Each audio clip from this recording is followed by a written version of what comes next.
Hello, crime enthusiasts, are you ready for another chilling investigation? The case of Rob Andrew. Brenda Evers was born on December 16, 1963, in Enid, Oklahoma. Her parents were Christians. The family often gathered around the dinner table, prayed together, and participated in church activities. Brenda grew up to be a quiet and calm girl.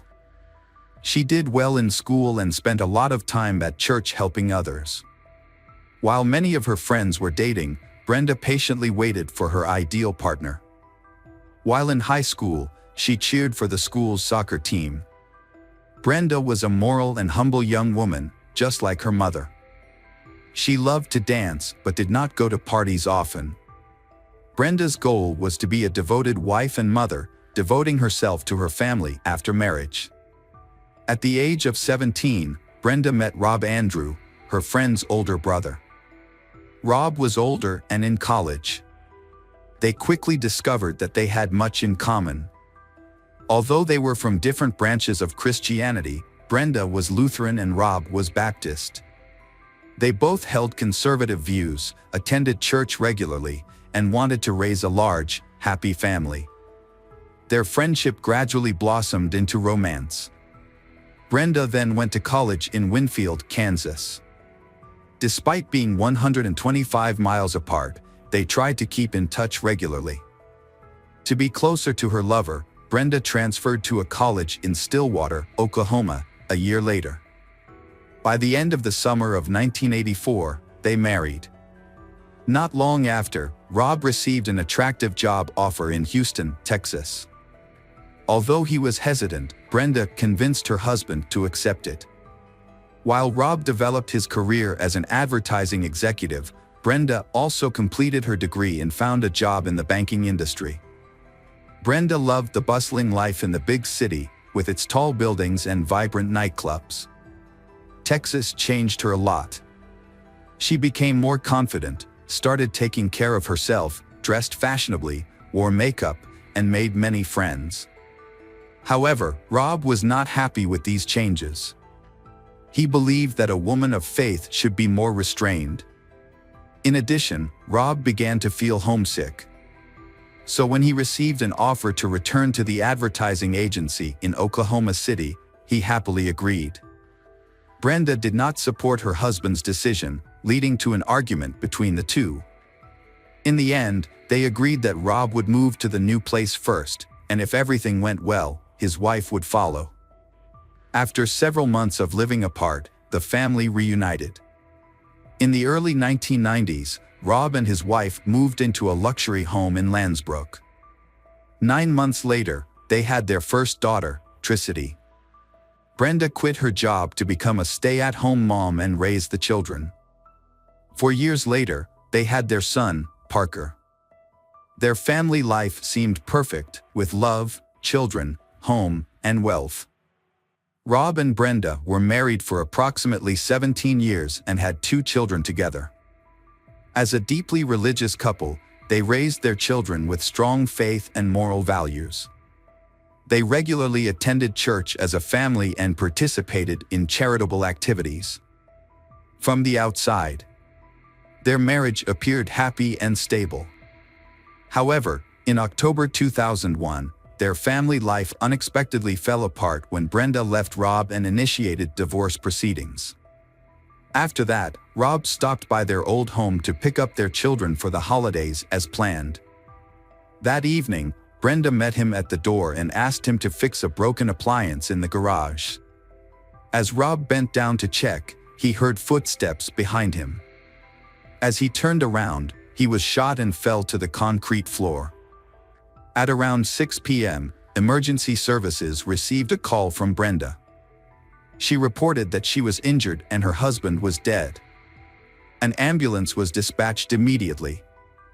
When paramedics arrived, they found a horrific scene in the garage. A man was lying in a pool of blood, dead from a gunshot wound. His wife, Brenda, had a less serious wound to her arm. Brenda's clothes were covered in blood, and she appeared to be in shock. Paramedics confirmed that she was indeed in shock. Brenda said that she had tried to give Rob first aid, but she thought he was dead. They noticed that the victim's hand was bandaged. After the incident, Brenda was taken to the hospital for treatment. Police began investigating the scene as soon as the ambulance left. They found a .22 caliber bullet in the wall and a shotgun shell casing, indicating that multiple weapons were used. Police also found the victim's wallet intact, ruling out the possibility of a robbery. To clarify the incident, they needed to interview Rob's ex-wife. At the hospital, Brenda explained the reason for her encounter with Rob. She said that while they were together, two masked and armed men broke into the garage.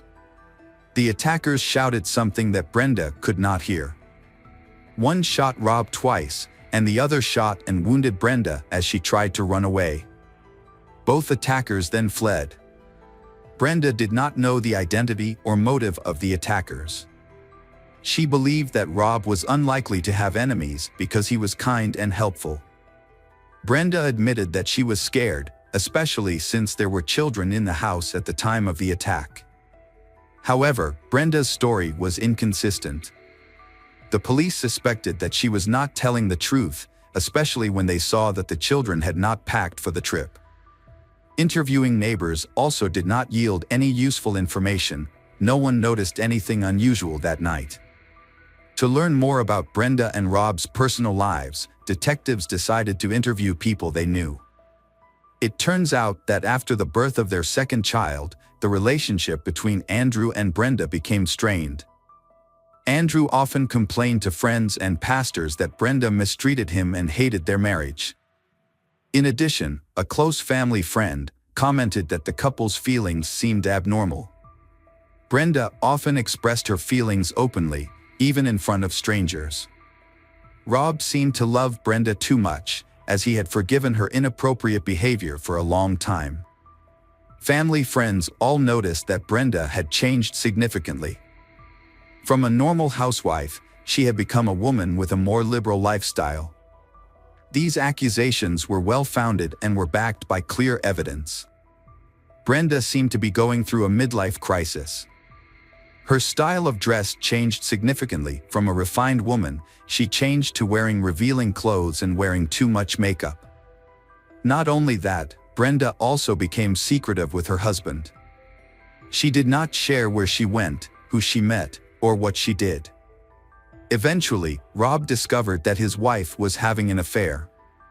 In October 1997, Brenda began an extramarital relationship with Rick Nunley, the husband of a friend and former co-worker at a bank in Oklahoma. They dated for a year, then only communicated by phone occasionally. Brenda then began a relationship with James Higgins, a local store owner. At first, James Higgins was attracted to Brenda's style of dress and flirtatiousness. They began seeing each other regularly once or twice a week after Brenda gave him a hotel room key. The relationship lasted about 5 years. During this time, Brenda's husband, Rob, was completely unaware of the affair. However, he realized that their marriage was in trouble. Brenda hardly spoke to or spent time with Rob anymore. Despite this, Rob remained hopeful that things would improve and tried his best to keep his family together. In 2001, Brenda ended her relationship with James Higgins. This decision had nothing to do with her husband or their marriage. Instead, Brenda had gradually fallen into a life of debauchery and vice. 2 years earlier, a Baptist church had been built in Oklahoma City, largely thanks to Rob's contributions. There, Rob became a deacon, and his wife took on the role of Sunday school teacher. Outwardly, their family appeared prosperous and adhered to traditional moral standards. At that time, Brenda still maintained the image of a model wife. She enthusiastically taught the children basic lessons about religion and friendship. At the church, Brenda met James Pavitt, a married part-time teacher and friend of Rob's. Although James was a devout Christian, he was attracted to Brenda's charm. They began seeing each other in the spring of 2001. At first, they kept their relationship secret, but it gradually became more public. Everyone in the church noticed their closeness. Rob suspected his wife of having an affair, and the two had a big argument. When James divorced his wife, Brenda and Rob also decided to divorce. Although Rob still wanted to save the marriage, Brenda was determined to file for divorce. Shortly after this event, a mysterious call was made to Rob's office, and then a serious car accident occurred, believed to be an assassination attempt on him. Rob became suspicious of Brenda and James, so he reported it to the police. Rob did not oppose the divorce and agreed to the custody arrangement for the children. He even supported Brenda financially. So, what was the motive for killing him? The motive was money. James Pavitt, who was also an insurance agent in addition to teaching, had sold Rob an $800,000 insurance policy that summer, with Brenda as the sole beneficiary. As police investigated the attack on Rob's family, they discovered two important things: the relationship between Brenda and James, as well as a problem with the family's car brakes. As the events connected, Brenda's role in her husband's murder became clearer. Finally, the police also found a new suspect. It was Brenda's new lover, James Pavitt. 2 weeks before the garage incident, Rob went to the insurance company to remove his wife, Brenda, from the policy because she was unfaithful. James, the insurance agent, refused, stating that only the beneficiary, Brenda, could make changes to the policy. Not trusting James, Rob checked with the management. The investigation revealed that Brenda and James had attempted to falsify the policy by transferring ownership to Brenda. They had forged Rob's signature and backdated the changes.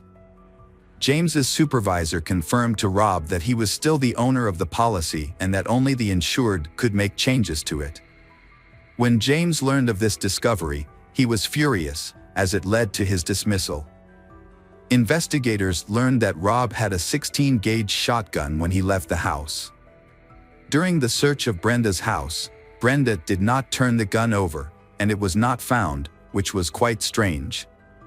However, when they searched neighbor's house, Judy Gigstad's house, they made an unexpected discovery. A shell casing from the sought-after handgun was found on the bedroom floor, along with several .22 caliber bullets in the Gigstad's attic. The Gigstads were not home at the time of the crime, and there were no signs of forced entry. Gigstad's family confirmed that Brenda had their spare key. In addition, a key piece of evidence came from Joanna Larson, James Pavitt's daughter. On the day of the crime, she lent her father her car with the promise that he would have it repaired. However, when Joanna retrieved the car, she discovered that it had not been repaired and found a .22 caliber bullet inside. When she informed her father, he told her to throw the bullet away. Investigators also discovered that James had purchased a handgun the week before the crime. Therefore, they planned to question James and Brenda. On November 23, Rob's funeral was held. The case was confusing to the victim's family and friends. What was suspicious was that Brenda, her children, and James Pavitt were all absent from the ceremony. This absence worried Rob's relatives and the police. Apparently, those who did not show up had fled, perhaps assuming that the police were searching for the perpetrators. By that time, the suspects had been identified. The autopsy results were released. Brenda's account of the attack differed significantly from the forensic report. As the police had suspected, 2 different weapons were used in the attack. Rob and Brenda's injuries did not match Brenda's description. The first shot at Rob was fired from a distance with a shotgun, while the second shot was fired at close range with a .22 caliber pistol. Brenda's arm was also shot at close range with the same .22. By analyzing the location and shape of the bloodstains on his clothes, it was concluded that Brenda was near Rob when he was shot. The angle of the bloodstains matched the shooter's position, indicating that Brenda herself fired the second shot at Rob. After receiving the autopsy results, Brenda and James were officially declared suspects and wanted. During their escape, James and Brenda eluded the police for many days. The authorities warned the border guards that they might have crossed into another country. However, no trace of them was found. After some time, it became clear that the two had left the country, with the police suspecting they were in Mexico. To catch them, the authorities decided to freeze their bank accounts. Without money, they would eventually be exposed. And sure enough, 3 months later, James contacted his daughter to ask for money. However, he did not expect that his daughter was cooperating with the investigation. Joanna had doubt that her father was involved in the case. It was clear he was hiding something. Thanks to James's call, the investigation discovered the perpetrator's hideout in the city of Cancun. In February 2002, James and Brenda were arrested at the border and turned over to U.S. authorities. They were charged with first-degree murder and conspiracy to commit a felony. The children were placed in the care of their grandparents. After their arrest, neither defendant cooperated with the investigation. They pleaded not guilty and spoke only when their attorneys were present. James was the first to appear in court. The prosecution built a thorough case. They presented information about James's past as an army sniper and his ability to use a gun. His illicit relationship and the plot to murder Rob were also mentioned. His daughter's testimony and physical evidence were presented. Ultimately, the jury found James guilty and sentenced him to death. Brenda's trial was different from James's. Instead of focusing on the details of the case, the prosecutors presented information about Brenda's character and personal life. They called her former lovers to testify, portraying her as unethical and untrustworthy. When questioned about her motive for killing her husband, Brenda claimed innocence and asked to be released if people truly believed her. However, the prosecutors countered by describing her as someone who did not love her husband and killed him for personal gain. To reinforce their argument, the prosecutors presented items from Brenda's suitcase when she fled to Mexico, including lingerie and sex manuals. They questioned whether a grieving widow would act like that. During the trial, the defense team tried to portray Brenda as a victim. They mentioned that she was injured in the attack, but forensic experts determined that she had inflicted the injuries on herself. The defense also produced a confession letter from James, but a handwriting expert confirmed that Brenda had forged the document. A shocking revelation from James's attorney was that Brenda would be the beneficiary of his insurance policy if he died. This suggested that Brenda may have plotted to kill James the same way she did Rob. Or perhaps she hoped to prove her innocence and frame James so that after he was executed, she would still receive the insurance money. After 6 hours of deliberation, the jury found Brenda guilty and sentenced her to death. Both Brenda and James are currently on death row. Brenda has appealed repeatedly but has been unsuccessful. The crimes of Brenda and James were extremely serious. It is worth noting that they claimed to be religious and taught morality to children, which makes the case even more horrifying.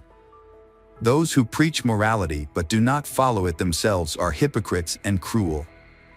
Such people cannot be trusted because they do not truly understand and live by moral principles. Welcome back, detectives. Let's dive into another horrible case. The case of Adrienne Jones. Adrienne Jessica Jones lived in Mansfield in 1995.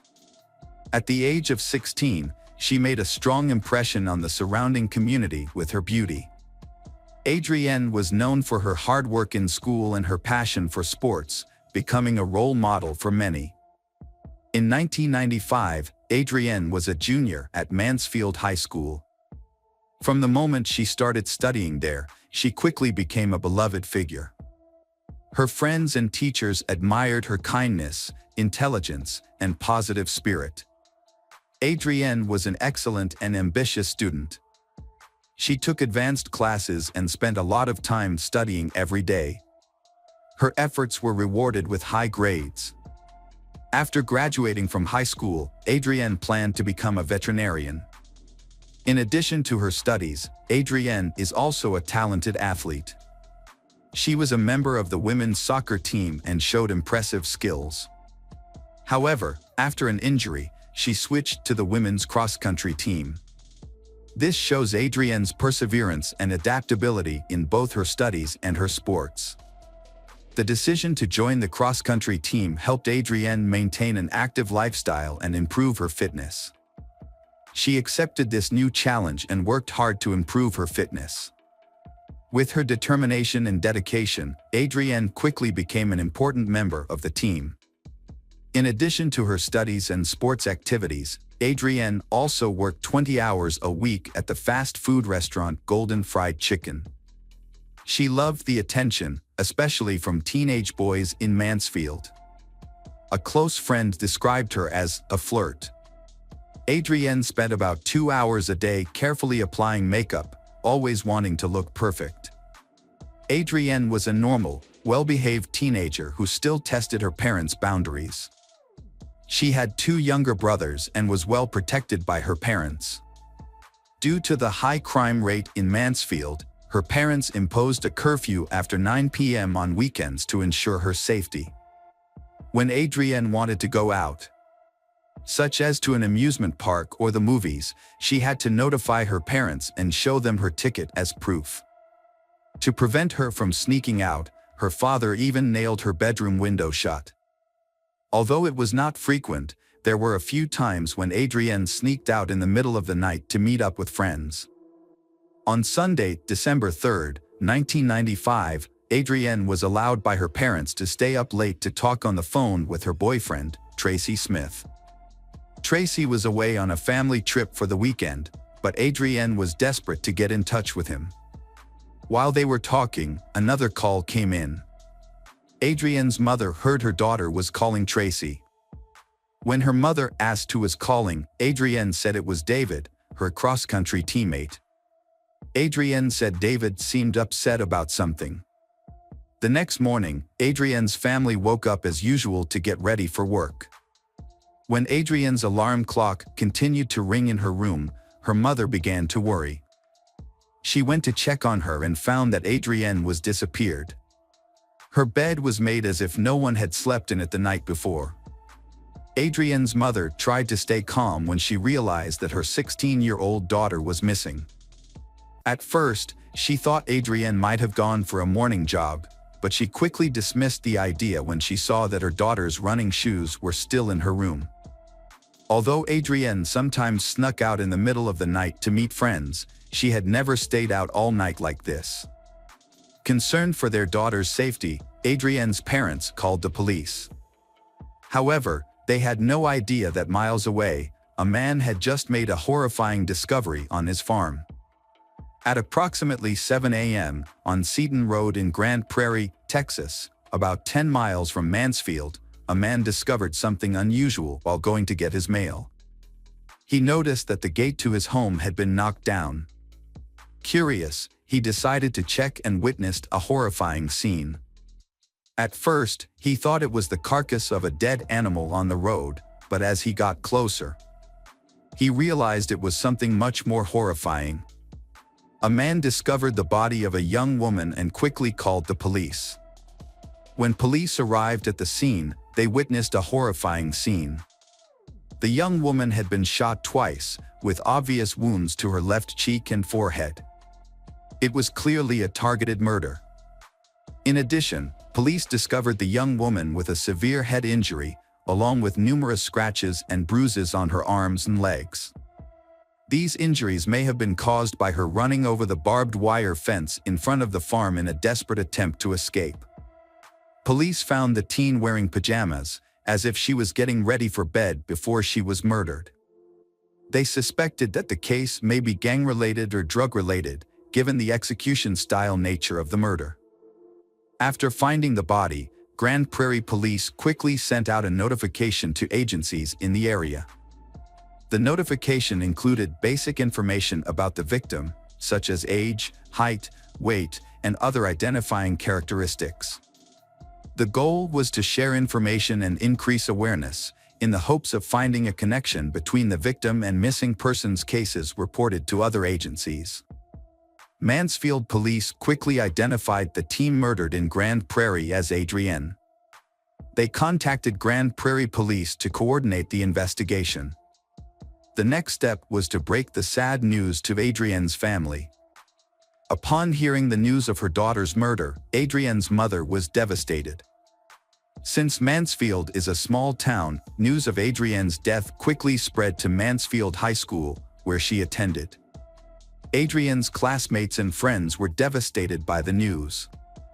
Many theories were put forward about the cause of her death, the most common of which was drug use. Some people were also concerned about the possibility of a serial killer on the loose in the community. Her mother reported a phone call between Adrienne and her boyfriend Tracy, and another teenager named David had called at the same time. According to her mother, one of Adrienne's younger brothers heard the sound of a car engine outside the house sometime after midnight. When he looked out, he saw a pickup truck driving away. Police was trying to identify David, who had been in contact with Adrienne on the night of her murder. To gather more information, they approached Adrienne's cross-country coach. The coach said that there was a member of the team named David Graham. However, the coach was surprised to hear that David had called Adrienne, as there had been no previous indication that the two had a relationship. David Graham was a typical American teenager. At the age of 7, after seeing an air show, David decided to become an Air Force pilot and told his father about his dream.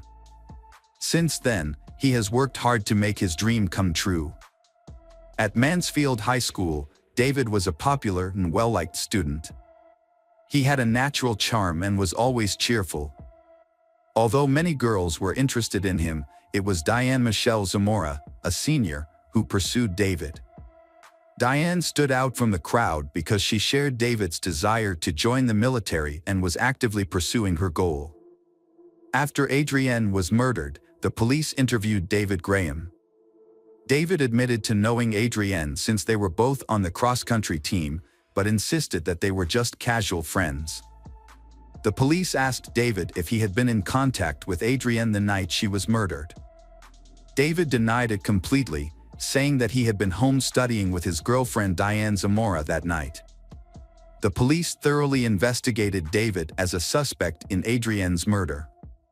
They contacted Adrienne's friends to find out more information.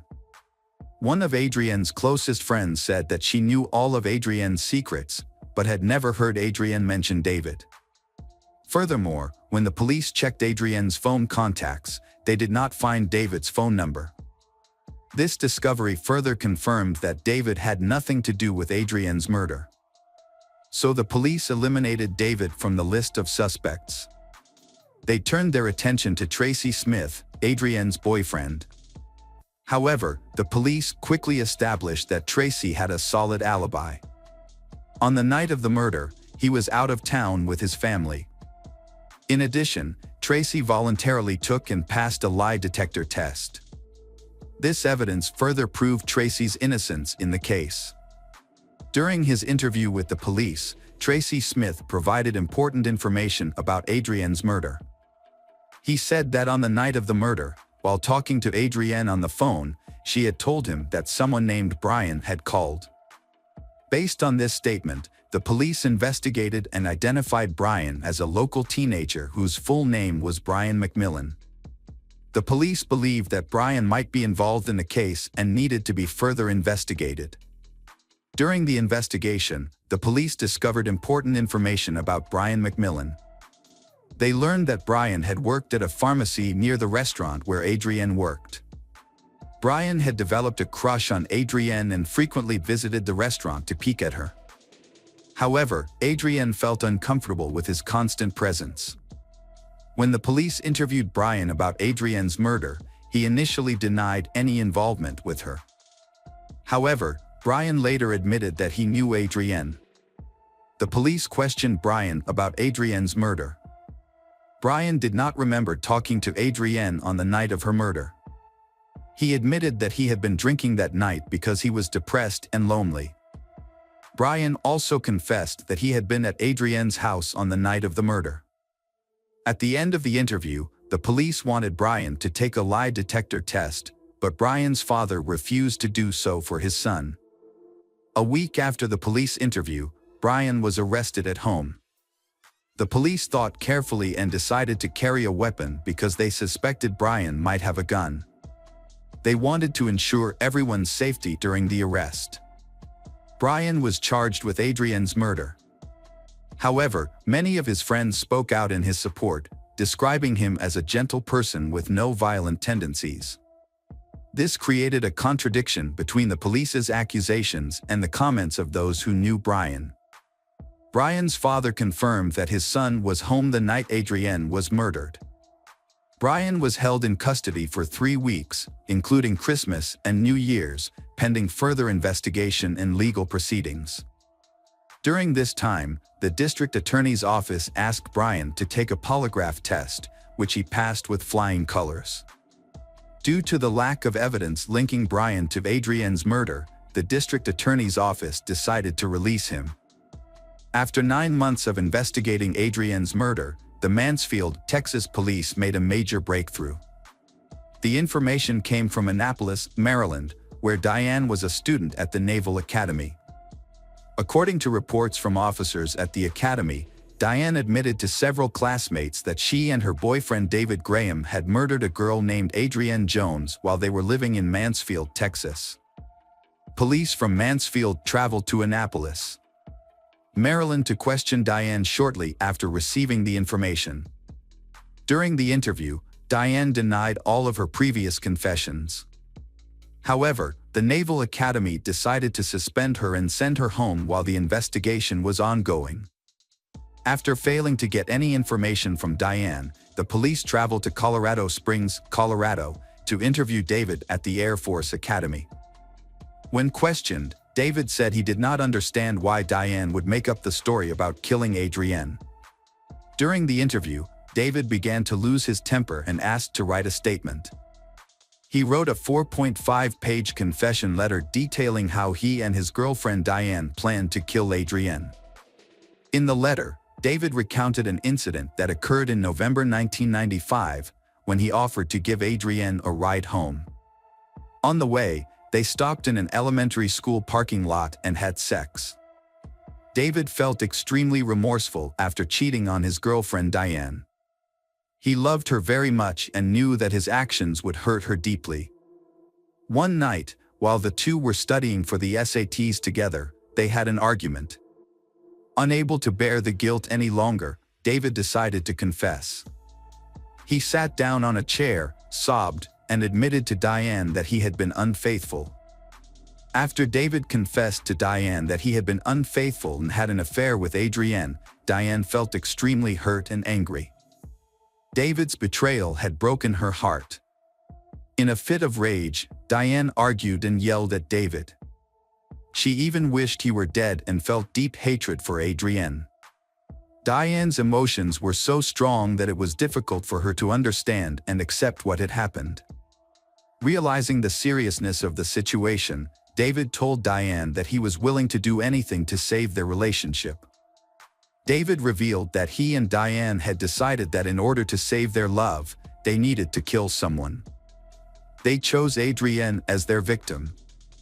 In his confession letter, David recounted that on December 3rd, he called Adrienne and arranged to meet her secretly late at night. He told Adrienne not to tell anyone about the meeting. David had originally planned to meet Adrienne alone, kill her, and dump her body in a lake. However, at 2:30 a.m., David picked Adrienne up in his car, and Diane secretly accompanied him by hiding in the back seat. David drove to a remote location 10 miles from town. Here, he turned off the highway and onto a road called Satan Road. David stopped the car on the side of the road. Adrienne gently adjusted her sitting position, thinking that she and David were about to have a private moment. However, David had silently called Diane out of the trunk of the car. Diane appeared from behind, walked around the front of the car, and approached. As she approached, she came face to face with Adrienne, who was sitting in the passenger seat. Diane attacked Adrienne with a dumbbell from David's exercise equipment. Despite being badly injured, Adrienne escaped through the window of David's car. David and Diane panicked, so David grabbed a 9mm Makarov and chased Adrienne. Due to her head wound, Adrienne did not get far and collapsed in a nearby field. When David caught up, he shot Adrienne twice and returned to the car. After Adrienne died, the first words Diane and David said to each other were, "I love you." After David confessed to killing Adrienne, the police returned to question Diane. Surprisingly, Diane also gave her own confession. Both David and Diane were arrested and charged with premeditated murder. However, both later recanted their initial statements. David claimed that Diane was the real culprit, while Diane accused David of acting alone. In 1998, Diane's trial took place in February of that year. During the trial, several witnesses testified that Diane had shown no remorse for killing Adrienne. After deliberations, the jury returned a verdict on February 17, finding Diane guilty of premeditated murder. As a result of this verdict, Diane was sentenced to life in prison, with the possibility of parole after 40 years. In the same case, David Graham was also convicted of Adrienne's murder and received the same sentence, life in prison with the possibility of parole after 40 years. Welcome back, detectives. Let's dive into another horrible case, the case of Luz Maria Lopez. Luz Maria Lopez was born on March 17, 1995, in San Cristobal Verapaz, a small town, to a modest family. She was the youngest of two children. Her parents, Morales and Brian, raised her along with her older brother, Omar. Luz Maria's early life was marked by a serious health scare. As an infant, she nearly died due to an intestinal obstruction and underwent a complex surgery. Although her doctors were uncertain about her chances of recovery, her mother's prayers and faith played a significant role in Luz Maria's survival. Fortunately, the surgery did not affect Luz Maria's development. She grew up to be a healthy and active child. During her school years, Luz Maria was a sporty. She was actively involved in gymnastics, athletics, and classical dance. She easily makes friends with everyone and got along with people from different backgrounds. Luz Maria excelled academically, particularly in the humanities. After completing her secondary education, Luz Maria decided to pursue higher education at a prestigious state university. She chose to study law and later specialized in criminalistics, a field that had always fascinated her. A fateful encounter took place when Luz Maria accompanied her mother to a car dealership in Coban, the capital of Alta Verapaz. The occasion was her older brother's 25th birthday, and the family wanted to surprise him with a motorcycle he had always desired. Inside the dealership, they were warmly greeted by a courteous and attentive young sales consultant named Jorge, who showcased the available models, offering some advice. Although Luz Maria and her mother have already chosen a model, but they want to consider and discuss it with her father before making a decision to buy it. As they left, they took a business card from the dealership and Luz Maria left her phone number for further communication.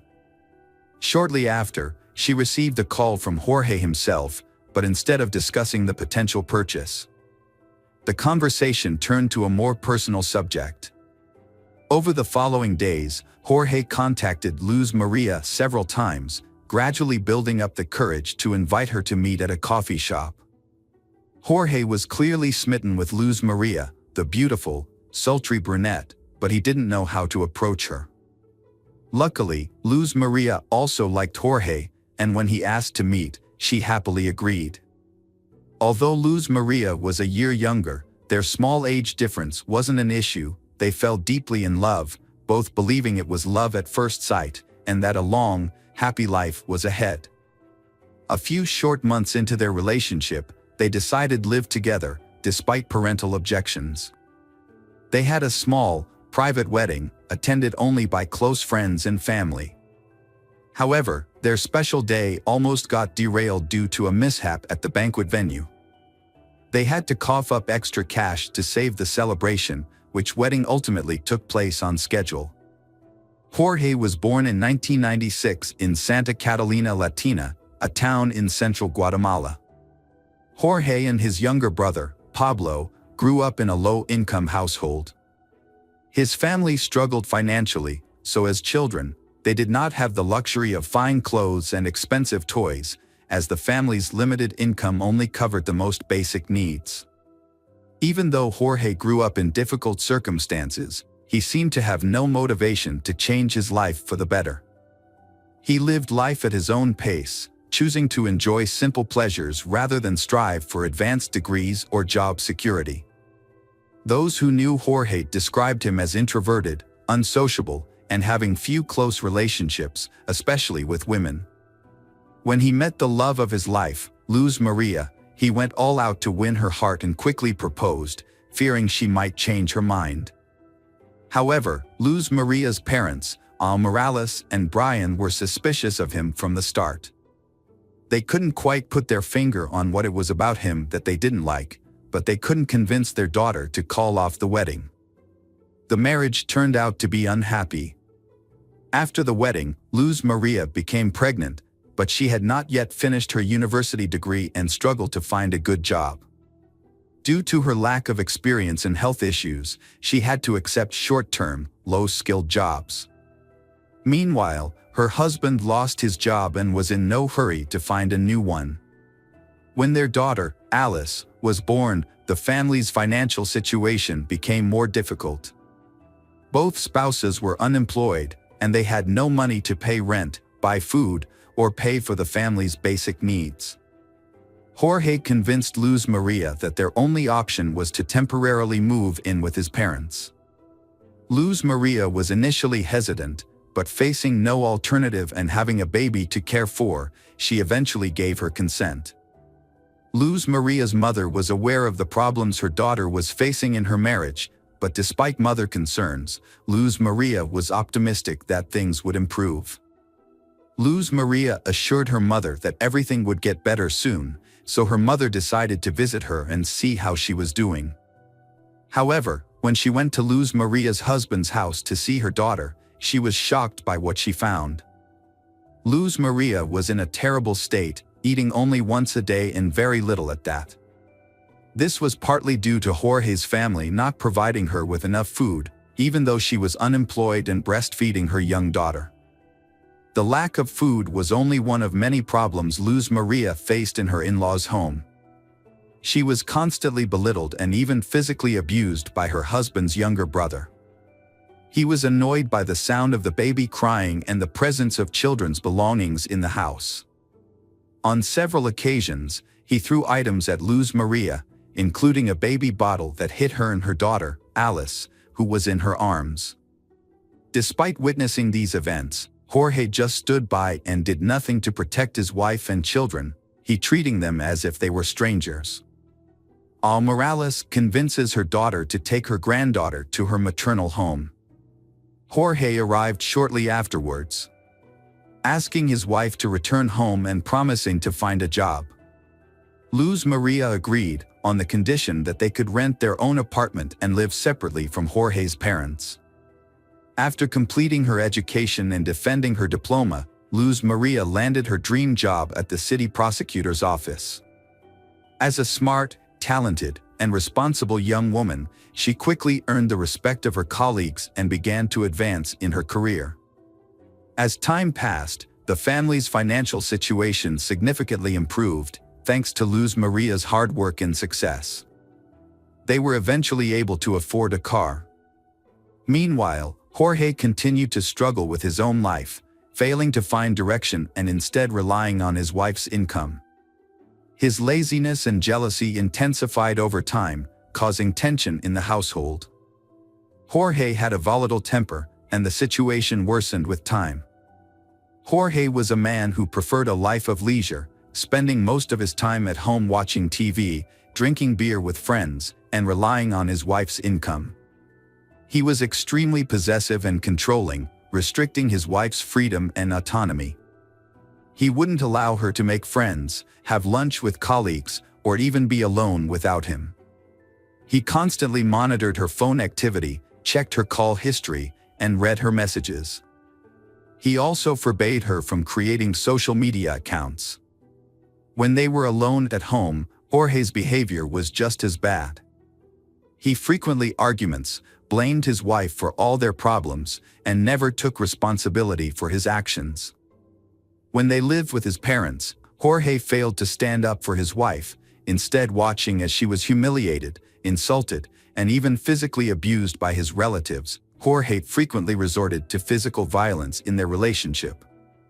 He had a controlling attitude towards his wife, Luz Maria, and wrongly believed she would accept his abusive treatment.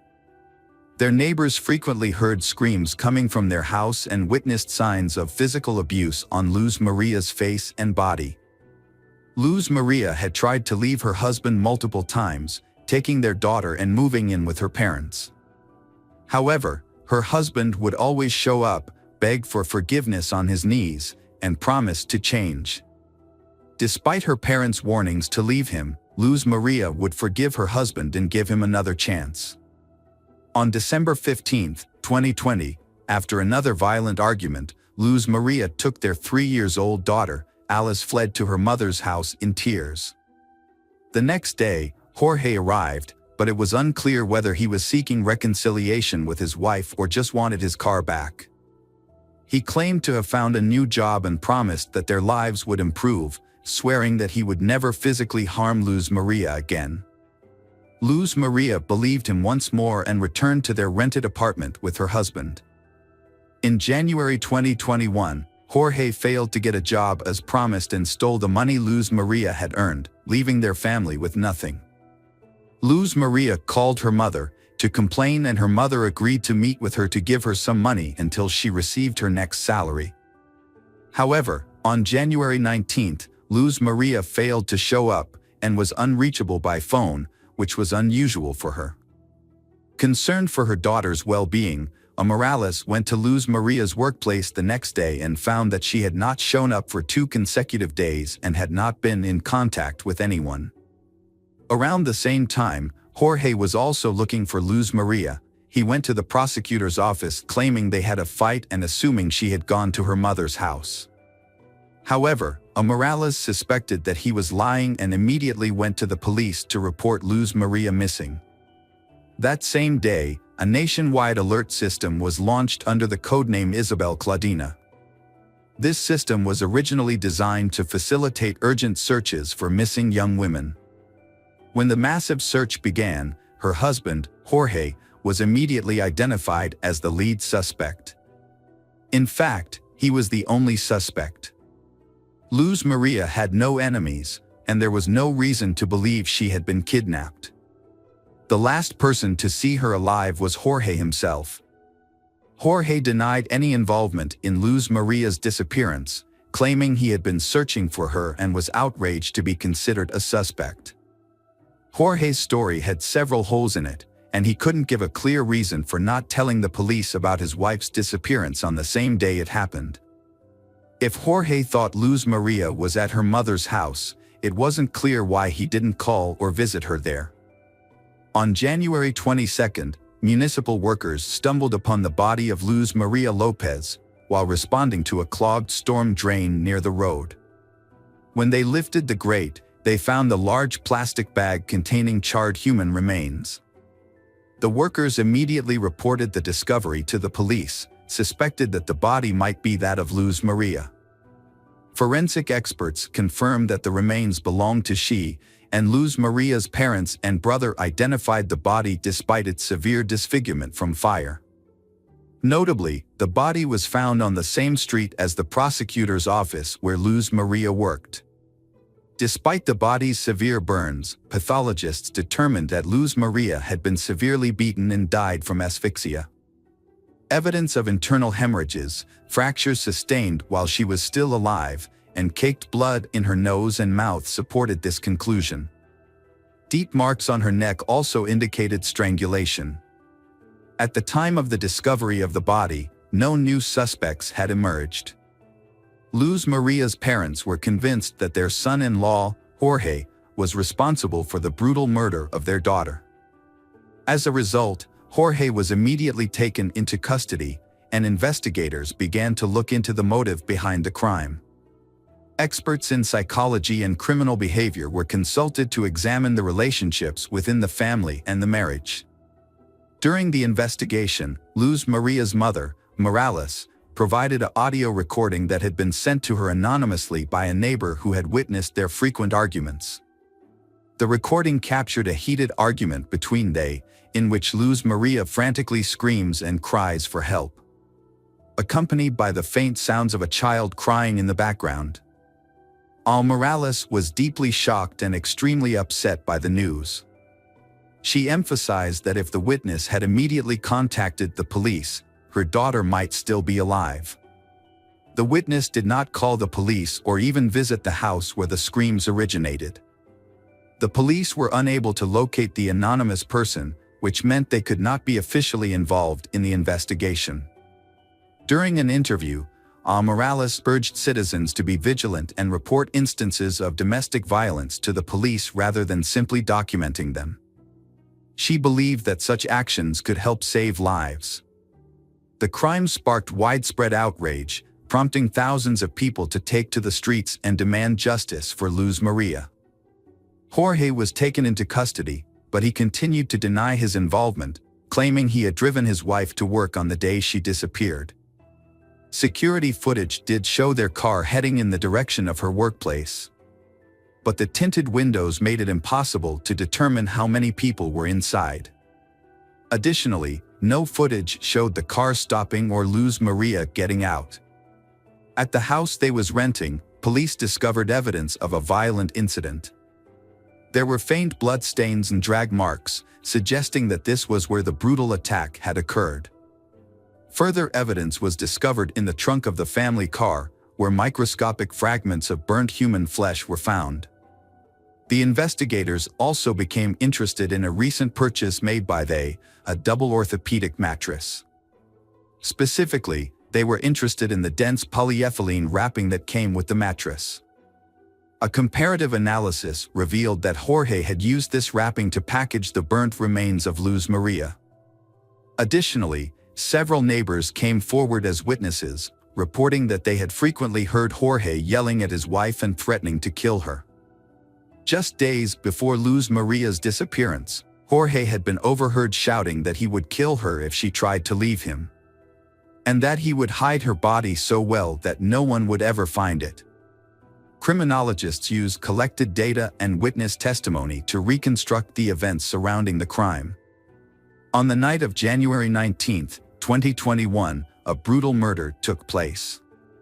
The day before, Luz Maria and her husband, Jorge, had a violent argument. Jorge physically assaulted her. On this occasion, his rage escalated, causing him to strike his wife multiple times. Her screams for help were heard by the neighbors, but they failed to report the incident to the authorities. The beating left Luz Maria with a broken nose and a head injury. Jorge then strangled her with his bare hands. In an attempt to dispose of the body, he dragged it to the backyard, doused it with flammable liquid, and set it on fire. However, the fire produced a significant amount of smoke and a strong odor, which Jorge feared would attract the attention of the neighbors. He quickly extinguished the flames, wrapped the charred remains in plastic, and sought a secluded location to hide the body, he believing it would never be discovered. Jorge committed a heinous crime in front of his 3.5-year-old daughter, who was old enough to partially understand what was happening. The child witnessed the beating and crime, and her cries and screams were recorded. Despite this, Jorge attempted to cover his tracks by using his knowledge of forensics, gained from his wife's textbooks, to create an alibi. He disposed of her body in a drainage sewer on a poorly lit road with no surveillance cameras. The next morning, Jorge drove to his wife's workplace, pretending to have taken her there as usual. He then began a fake search for her, contacting her colleagues, friends, and family. During the trial, Jorge's lawyers delayed proceedings and attempted to mislead the investigation. They claimed that all the evidence and witness statements were indirect and did not directly prove Jorge's guilt. Defense attorneys requested that Jorge's detention be changed to house arrest, arguing that he was deeply depressed due to the accusations of killing Luz Maria he loved and the mother of his child. However, the crucial evidence came from Luz Maria's phone, which was in Jorge's possession. On the day after the crime, he sent multiple messages from her phone to different people, attempting to make people believe that Luz Maria was still alive. An analysis of the phone's movements revealed that it was consistently in the same locations as Jorge's phone. The defense team attempted to spin this evidence in their favor, claiming that Jorge had found his wife's phone and was driving around the city with it while searching for her. However, they failed to explain why Jorge was sending messages from her phone. Furthermore, bruises and scratches on Jorge's body, which were documented by experts through photographs, suggested that Luz Maria had put up a struggle. The most noticeable injury on Jorge was a scratch on his neck. However, investigators were unable to find Jorge's skin cells under Luz Maria's fingernails. Despite several questionable points in the case, the prosecutor pushed for the maximum possible sentence. The defendant was found guilty of brutally murdering his wife in October 2022. Jorge was sentenced to 50 years in prison, despite maintaining his innocence. Custody of their young daughter, Alice, was awarded to her maternal grandparents. The grandparents expressed that their granddaughter had given their lives new meaning. Welcome back, mystery lovers. Today's case is going to keep you on the edge of your seat. The case of Rena Verk. Rena Verk had been born on March 10, 1983, in Saanich, British Columbia, Canada. Her family was of Indian origin, with her mother, Suman, having come from an Indian-Canadian family, and her father, Manjit, being an immigrant from India.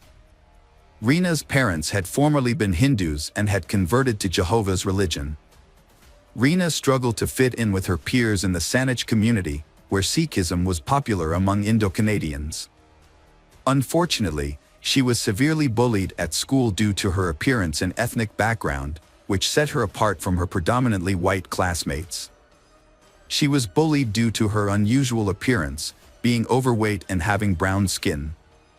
At home, Rena faced strict rules tied to her parents' religious beliefs, which were in stark contrast to her friends, who were starting to become independent. Her parents began to worry when they discovered her persistent bullying and feared it could negatively affect her mental health, potentially leading to depression. In May 1994, Rena's family moved to a new location, resulting in her transferring schools from Burnside Primary School. Her parents hoped this action would put an end to the bullying she initially experienced, and it seemed to be effective. Rena's mood improved, and she formed new friendships that brought her happiness. However, things took a turn for the worse when her new friends began to distance themselves from her, and the bullying began again. Rena graduated from elementary school in 1996 and began attending Coquitz Middle School. There, she met a new group of friends whom she considered cool kids. The group was famous for breaking the rules, drinking, and smoking, which represented the freedom that Rena desired, freedom from the strictness of her parents and their rules.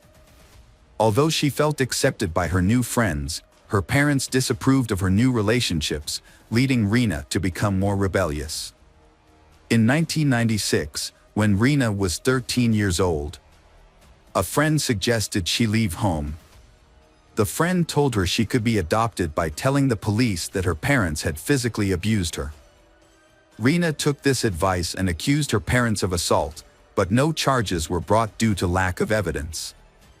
Rena was taken away from her family and lived with her grandparents, who believed her story. However, things got worse when Rena falsely accused her father of sexually assaulting her, causing him extreme pain and suffering. In 1997, her father was arrested and sent to prison while awaiting trial for sexually assaulting Rena. Luckily, the charges against her father were dropped when Rena admitted that she had made up the entire story. Rena felt uncomfortable living with her grandparents, so she was placed in a foster home. There, she made friends and began imitating the behavior of those around her, including talking about gangs and even falsely claiming to be a member of one. However, Rena soon realized that living in a foster home was not as fun as she thought because she still had to follow rules and curfews. Finally, she apologized to her parents and returned home. However, her time with her parents had ended very quickly. Rena had left her parents' house again and stayed in a youth shelter. Over the next few months, she had bounced between her parents' home, foster care, and the youth shelter. This volatile situation reflected the challenges she had faced as a teenager trying to cope with her relationships with her parents, social workers, and government officials. Rena had yearned for acceptance and friendship, but her strict upbringing and overprotective parents had made her feel like an outcast among her peers. She had desperately wanted to fit in and had tried her best to gain their approval.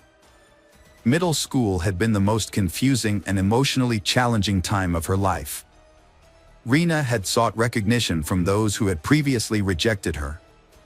Until she had received an invitation to a party on November 14, 1997, she had been delighted at the opportunity to interact with the popular kids. Rena's life had taken a turn during an overnight gathering with celebrities, which had initially taken place behind a school in Saanich. However, due to police intervention, the group had moved to Craigflower Bridge. The gathering had not gone as Rena had planned. At 10:40 p.m., just 20 minutes before curfew, Rena had called her parents to say she was coming home. Unfortunately, this would be the last time Rena's parents would hear from her. At Craigflower Bridge, a group of teenagers had drunk alcohol and smoked marijuana. Later, another group of girls from the Shoreline 6 gang had targeted Rena without warning.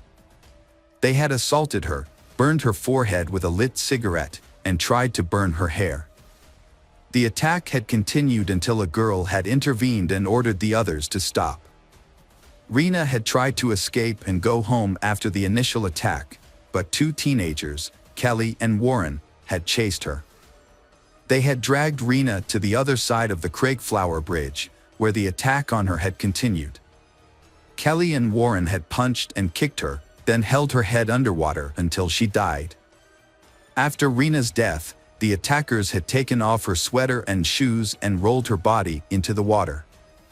Meanwhile, Rena's parents had become increasingly worried when she did not return home before curfew. They had initially thought she might be at her grandparents' house or a group home, but she had not been at either location. A friend had revealed that Rena was still at the party when the friend had left around 11 p.m.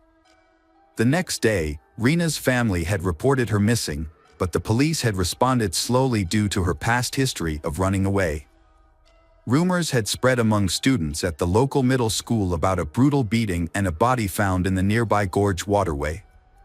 The group of teens involved, known as the Shoreline 6, had remained silent about the incident. However, a witness had eventually come forward to police, saying she had seen Kelly and Warren following Rena after the beating. It had taken a week for police to begin investigating Rena's disappearance after her family had reported her missing. Although many witnesses and teachers had heard rumors about the incident, no one had reported it to the police. It wasn't until a student had come forward as a witness that the police got involved. On November 21, 1997, Warren and Kelly had been arrested and charged with murder and aggravated assault. The members of the Shoreline 6 had initially remained anonymous due to protection under Canada's Young Offenders Act, and they had faced serious assault charges. A police helicopter had been dispatched to the Craigflower Bridge area on November 22, but no evidence had been discovered until a thorough search had been conducted on the ground. This search had eventually discovered a body hidden in the weeds, later confirmed to be the missing person, Rena Verk. The forensic pathologist had concluded that Rena's death was due to drowning. However, an autopsy had shown that she had also suffered severe head injuries. which could have led to death. Rena had been only 14 years old when she had passed away. The 6 girls involved in the attack on Rena had initially been charged at the youth court in February 1998. To protect their identities, their names were not being made public. 3 of the girls had pleaded guilty to assault causing bodily harm, while the remaining 3 had been found guilty of the same offense after a trial. They had received sentences ranging from 60 days of conditional release to 1 year in prison. Rena's murder had led to the prosecution of 2 individuals, Kelly and Warren, who had been charged with her murder. Due to the severity of the crime, they had been tried in adult court despite being underage. Warren Glowatsky had had a difficult childhood. His mother had been absent for much of his life due to her struggles with alcoholism. At the time of Rena's murder, he had been living with a friend after his father had moved to California without him. Warren's trial had begun in April 1999, and he had been convicted of second-degree murder in June of the same year. As a result, he had received a life sentence. Warren had been eligible for parole after serving 7 years in prison because he had been a juvenile when the crime had occurred. During his time in prison, Warren had done things that could have had a positive impact on his decision to be paroled. This process had included measures such as meeting with Rena's family. In July 2006, Warren had been paroled from prison unescorted, and he had been finally fully released in June 2010. Rena's family had not opposed Warren's request for parole because they had believed he had shown genuine remorse for his actions. In contrast, Kelly Ard had come from a more stable family, one that had always supported her throughout the trial. She had been 15 years old when Rena had been murdered. Although her lawyer had requested that her case be heard in youth court, the Supreme Court of Canada had denied the request due to the violent nature of the crime and Kelly's apparent lack of remorse. Kelly had initially been convicted of second-degree murder in March 2000, but her conviction had been overturned in January 2003 due to an unfair trial. Pending appeal, Kelly had been released on bail after serving 18 months of her life sentence. However, during this time, she had been charged with assault causing bodily harm for attacking a 58-year-old woman in a Vancouver park. As a result, her bail had been revoked and she had been sent back to prison. In March 2004, Kelly had faced a new trial. Witnesses had testified that she had bragged about being responsible for Rena's death. Warren had claimed that he had seen Kelly drown Rena, but Kelly's lawyer had questioned Warren's credibility, pointing out inconsistencies in his initial statements to police and during the trial. Kelly Ard had testified during the trial that she had assaulted Rena to protect her friends because she had believed Rena would harm them. However, she had denied responsibility for Rena's death and instead had pointed to Warren and 2 other girls as the culprits. Despite the evidence, Kelly had shown no remorse and had offered no clear motive for the planned attack. When asked about her future, Kelly had appeared resigned, admitting that her life had been ruined and that she would likely be convicted. The jury had deliberated for 5 days before deadlocking, leading to a mistrial in July 2004. In February 2005, Kelly's second trial had taken place, with Warren again testifying as a key witness. He had repeated his earlier testimony, saying that he and Kelly had assaulted Rena, leaving her dead in the water. As a result, Kelly had been convicted of second-degree murder on April 12, 2005, and had received a sentence of life in prison without the possibility of parole for 7 years. However, the British Columbia Court of Appeal had later overturned Kelly's conviction in September 2008. The court had ordered a retrial, citing the incorrect jury conviction in the previous trial. The decision had led to a 4th trial, allowing Kelly's case to be reconsidered in court. The Supreme Court of Canada had upheld Kelly's conviction for second-degree murder in June 2009, ending lengthy court proceedings. Years later, in 2017, Kelly was granted day parole, and in 2019, she received additional privileges, including overnight leave and extended day parole. The Parole Board of Canada's decision to continue her parole in July 2020 had attracted significant media attention. Kelly, who had initially received a life sentence, rebuilt her life on parole. She changed her name to Carrie Sim, got married, and had 2 children. She complied with the conditions of her parole, which included abstaining from the use of stimulants and avoiding contact with Rena's family. Despite the passage of time, the motives behind the teen's decision to attack and ultimately kill Rena remained unclear. One reason might have been revenge, as Rena had previously lived with the 2 girls involved in the assault. They had accused her of stealing phone books and spreading false rumors. Another girl claimed to have had a grudge against Rena for allegedly stealing her boyfriend in 2000.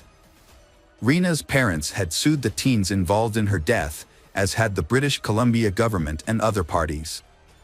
Rena's father explained that he wanted people to take responsibility for their actions, saying that society often failed to do so.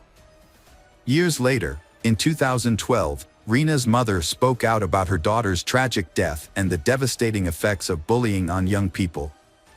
She shared that dealing with the legal consequences of Rena's murder had left her deeply saddened. As the court cases progressed, she was finally fully feeling her loss. She was struggling more with her emotions and missed Rena even more. Rena's mother also expressed concern that bullying was becoming more severe and frequent rather than decreasing. She was shocked by the new ways young people were using technology, such as cyberbullying and texting, to harm their peers. These methods had not been available when Rena was killed, and her mother was devastated as the problem escalated. The murder of Rena Verk had led to a national debate about racism and bullying, especially among young girls. In the wake of Rena's death, Rena's parents took action to create positive change. They started anti-bullying campaigns and inclusion programs and worked with the government to implement anti-bullying measures in British Columbia schools. Rena's parents also shared their story with students, teachers, and law enforcement professionals to raise awareness about bullying. Their efforts paid off when the government introduced an anti-bullying program in schools across the province. In 2009, Rena's parents were recognized for their advocacy with the Anthony J. Hume Award of Excellence for their dedication to crime prevention and community safety. Rena Verk's life had been marked by hardships and challenges. Although she made some mistakes, it was understandable given the pressure to fit in. Despite Rena's mistakes and the false accusations against her family, her parents continued to love and support Rena unconditionally. Welcome back, detectives. Let's dive into another horrible case. The case of John Parker.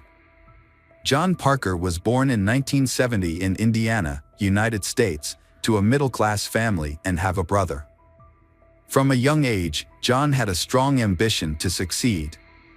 He valued being independent and continually sought ways to better himself, as well as looking for opportunities for growth and advancement. After graduating from high school, John began searching for ways to earn money. According to his brother, John's first job was as a waiter's assistant in a restaurant.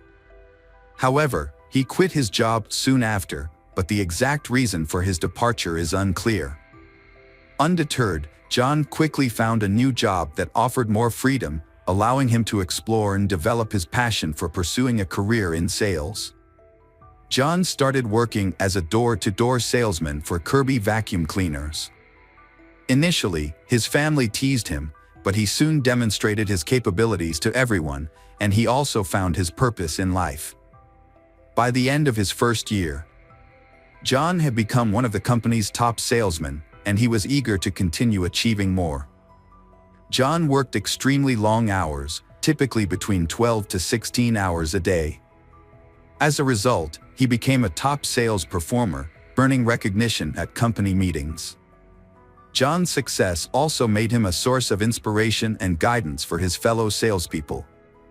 During this time, he met Judy, a 20-year-old woman from a low-income family in Texas. Judy was born in October 1969. She was confident extremely and outgoing. Although John wasn't planning to hire any additional salespeople at the time, but she was able to convince John that she had what it took to achieve great success in sales. Judy's past was marked by significant life events.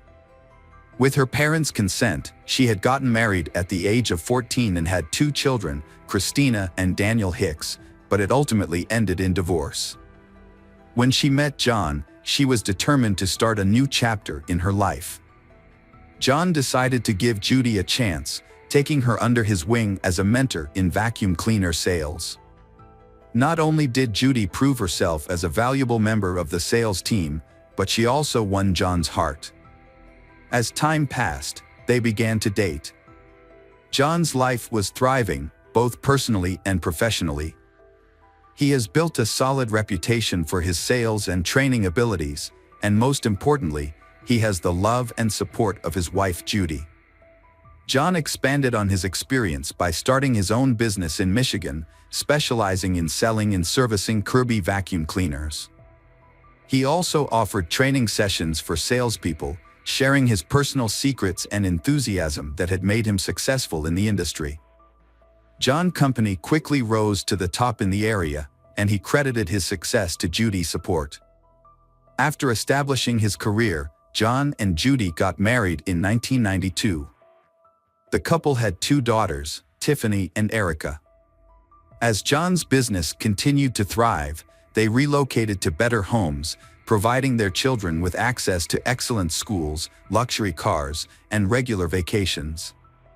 Initially, John had a very good relationship with Judy's stepchildren, Christina and Daniel. Christina was a sweet girl, while Daniel was more energetic and mischievous. The family enjoyed a comfortable life, thanks to John's growing wealth. He openly showcased his success to motivate the young salespeople he trained, demonstrating the potential rewards of hard work and determination. However, as Judy's children entered their teenage years, problems arose. Christina associated with a group of friends who had unhealthy habits, and as a result she started drinking with them. According to some reports, Christina has also used drugs.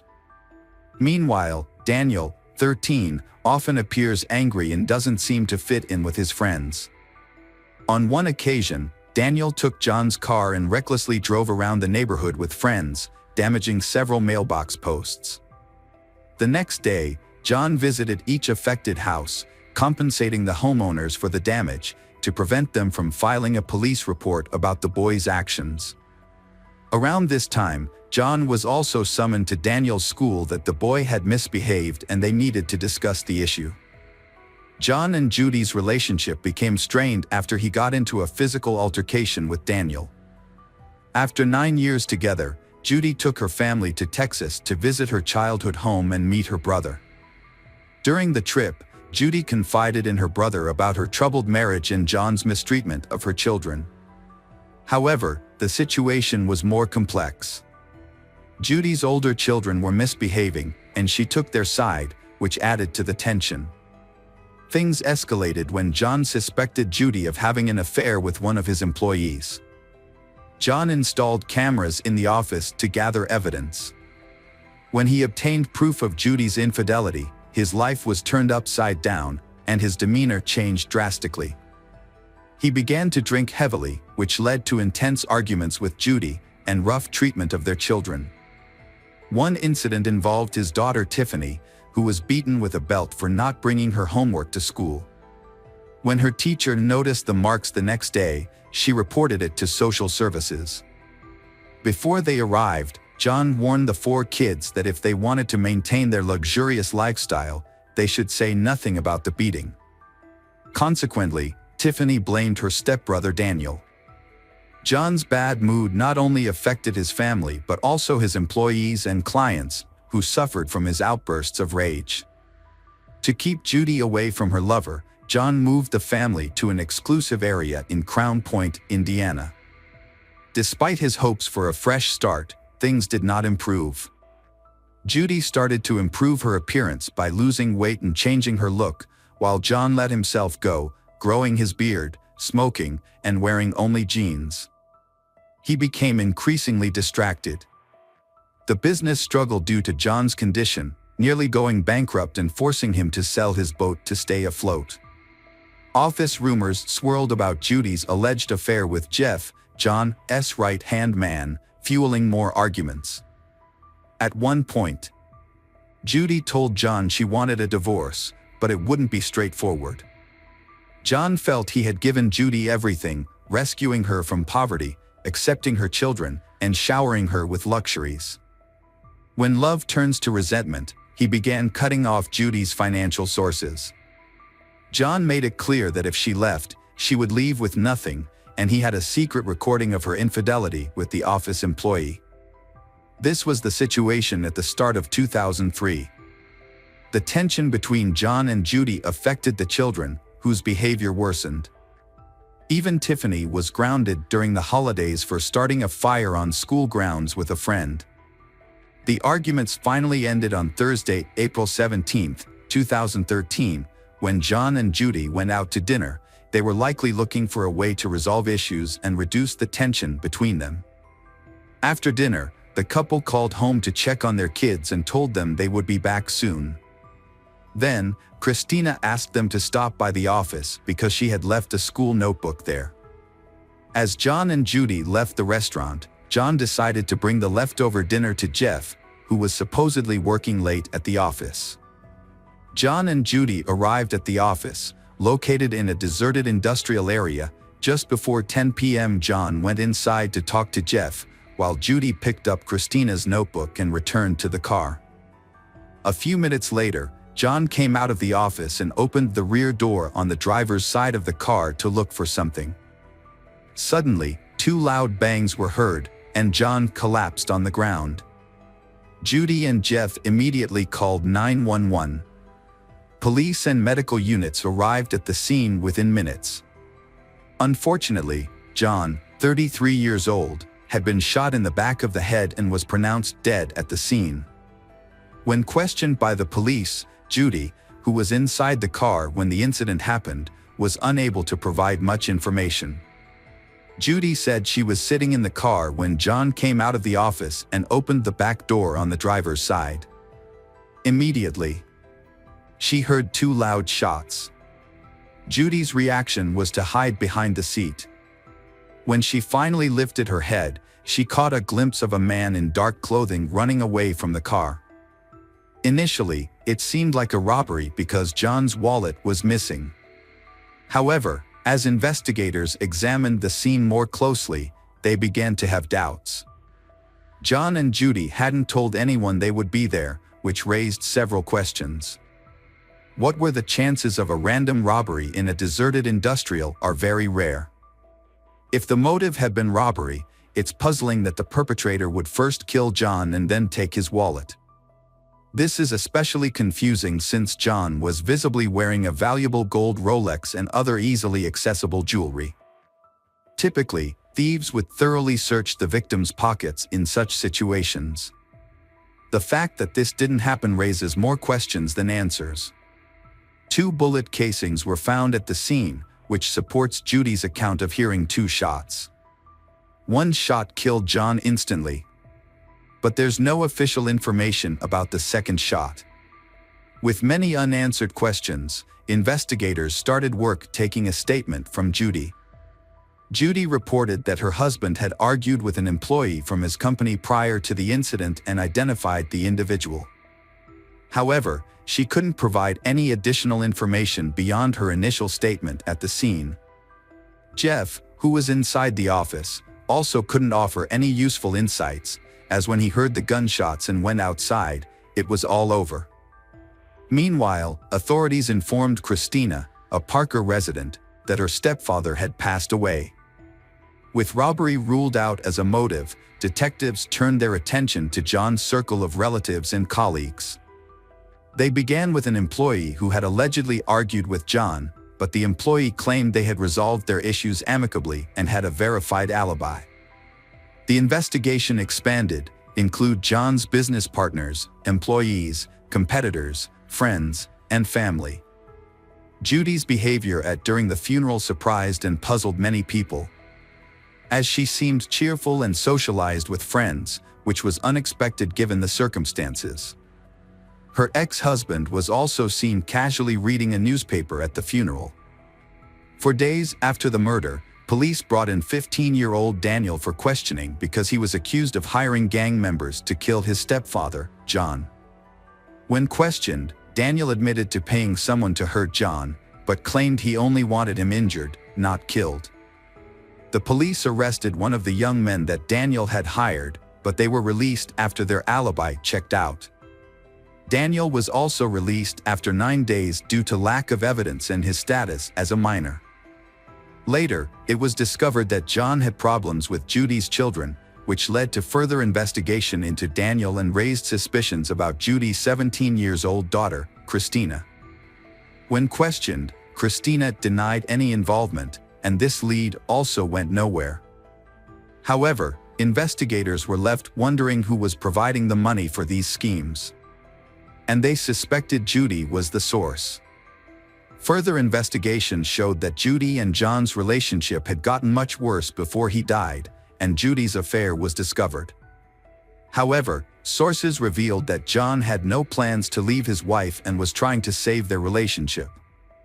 Judy's main reason for targeting her husband seemed to be financial gain, as detectives found that John had 2 life insurance policies worth $1 million. After John's death, Judy tried to claim this money, but the insurance company initially refused to pay due to the ongoing investigation. Receiving the insurance money becomes even more complicated when John's father suspects Judy of being involved in his son's death. Despite these leads, the case stalled due to lack of concrete evidence. Over time, the John family household underwent substantial transformations. Judy was rarely at home, as she was busy with her new partner, Jeff, who was John's trusted manager. In Judy's absence, Christina and Daniel took care of Tiffany and Erica. Later, Judy and Jeff moved out of state with Tiffany and Erica, while Daniel went to live with his biological father. Christina, who was pregnant and had a boyfriend, stayed in the house. Although the investigation had stalled, authorities kept the case open, regularly reviewing the files in hopes of finding new leads. Their persistence paid off when they came to question some of Christina and Daniel's classmates. These schoolmates admitted to selling a firearm to Christina and Daniel. This information prompted detectives to investigate a piece of land owned by the family that Christina used for target practice. Upon inspection, several bullet casings were found. Laboratory analysis revealed a crucial clue: the bullet casings matched those from the crime scene where John was killed. In 2007, a colleague who was a narcotics officer provided additional information. The narcotics officer had been tracking Christina's ex-boyfriend, who was involved in a drug case and was arrested, to request a lighter sentence. Christina's former boyfriend revealed a conversation he had with Judy. In this conversation, Judy mentioned that her son Daniel was the one who fired the fatal shot that killed John. When confronted with this new information, 21 years old, Christina, who was linked to the weapon used in the crime, began to cooperate.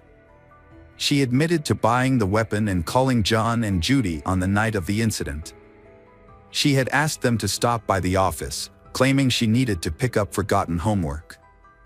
Christina confessed to being part of a plan to kill John, with her brother Daniel designated as the shooter. When Daniel was 19, he was found and arrested in Arizona. Daniel was shown new evidence about the shooting and Christina's statement. He admitted to shooting John, but said his mother, Judy, was the one who planned the whole thing. Daniel said Judy had forged checks from her company to get the $7,500 to hire someone to kill John. However, when the people she hired took the money without doing the job, Judy told them to buy a gun for Daniel to use instead. Daniel also said it was Judy's idea to make up a reason for leaving the house that night by calling about homework. He said he shot John once in the head, and the second shot was an accident that happened while he was looking through John's pockets for his wallet, as his mother had told him to do. Daniel was also told to come back home without telling his younger sisters what had happened. His sister Christina helped by keeping the girls busy watching TV. Daniel said Judy convinced them to commit the crime by telling them they were being abused by John. And Judy promises them a better life with more money and freedom. It was also discovered that Judy had previously attempted to kill her husband. She had tried to poison his food, which resulted in John being briefly hospitalized with what was thought to be food poisoning. By the end of 2007, Christina and Daniel were formally charged with murder and conspiracy.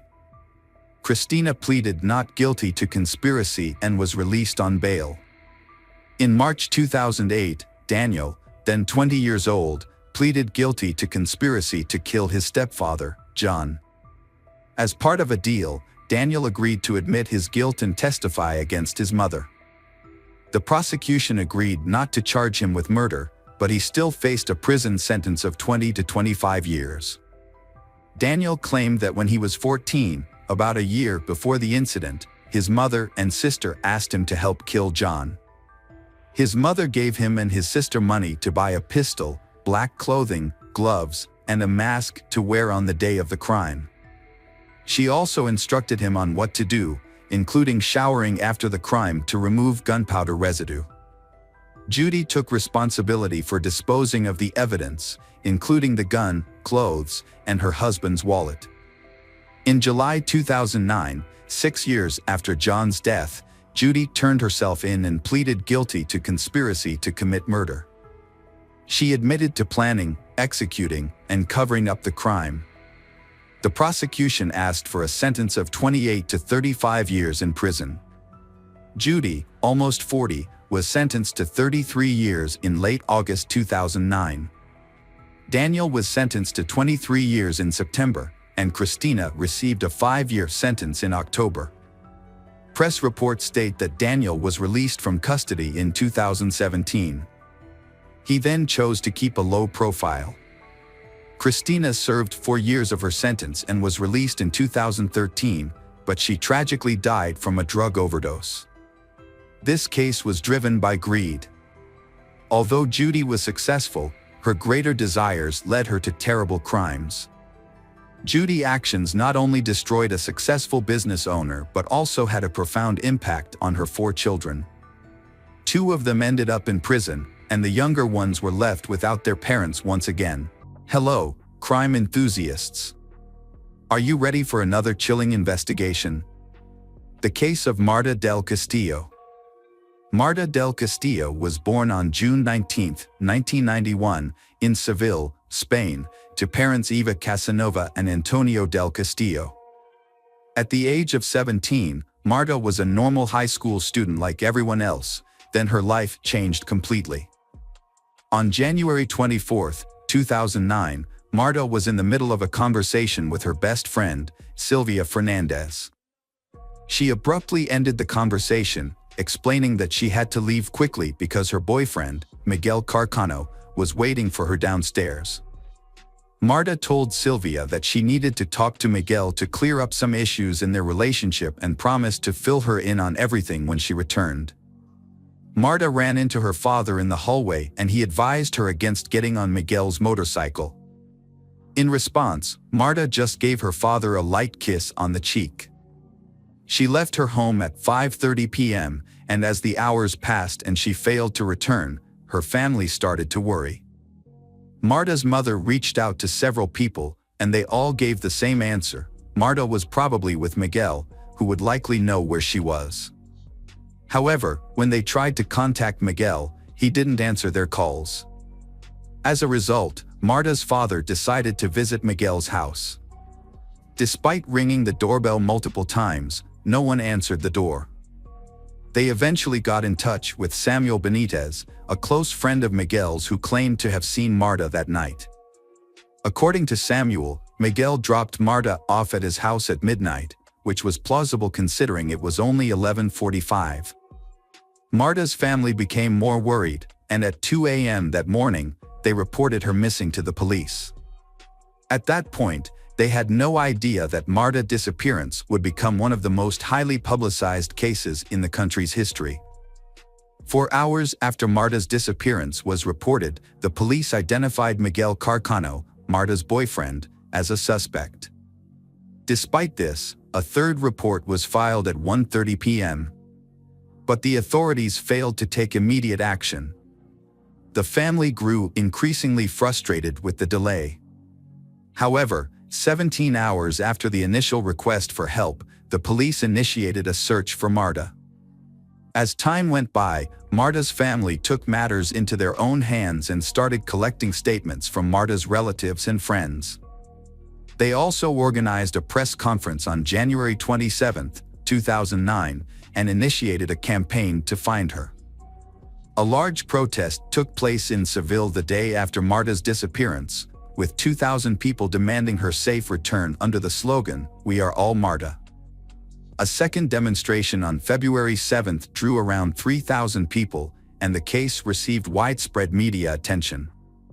After 21 days of searching, the police finally found Miguel Carcano on February 13. The 20-year-old confessed to Marta's murder and revealed that he had dumped her body into the Guave River near his apartment. However, he claimed he did not act alone and implicated Samuel Benitez as an accomplice in disposing of the body. Samuel accepted responsibility for his role in the crime. Further investigation led to the identification of additional accomplices, including Francisco Javier Garcia Marin, aka El Cuco, a troubled minor, Francisco Delgado, Carcano's brother, and Maria Garcia, Francisco Delgado's girlfriend. All 5 suspects were arrested and interrogated, but their statements were inconsistent. Meanwhile, a thorough search for Marta's body in the river began. On February 16, Miguel repeated his statement to a judge claiming he had only admitted to the crime due to police pressure and was not involved in Marta's murder. Miguel Carcano changed his testimony on March 18, claiming that he and El Cuco had violated Marta with a knife before strangling her. He then took Marta's body to Delgado's house and disposed of it in a garbage container. However, Marta's father accused Delgado's girlfriend, Maria Garcia, and theorized that Marta's body may have been destroyed, as Maria Garcia's father worked at a biological waste crematorium. Despite this theory gaining media attention, the police continued searching for Marta's body. On November 16, 2009, El Cuco was moved to a supervised apartment because he had exceeded the maximum time allowed for confinement. He was awaiting trial, which took place in February 2011.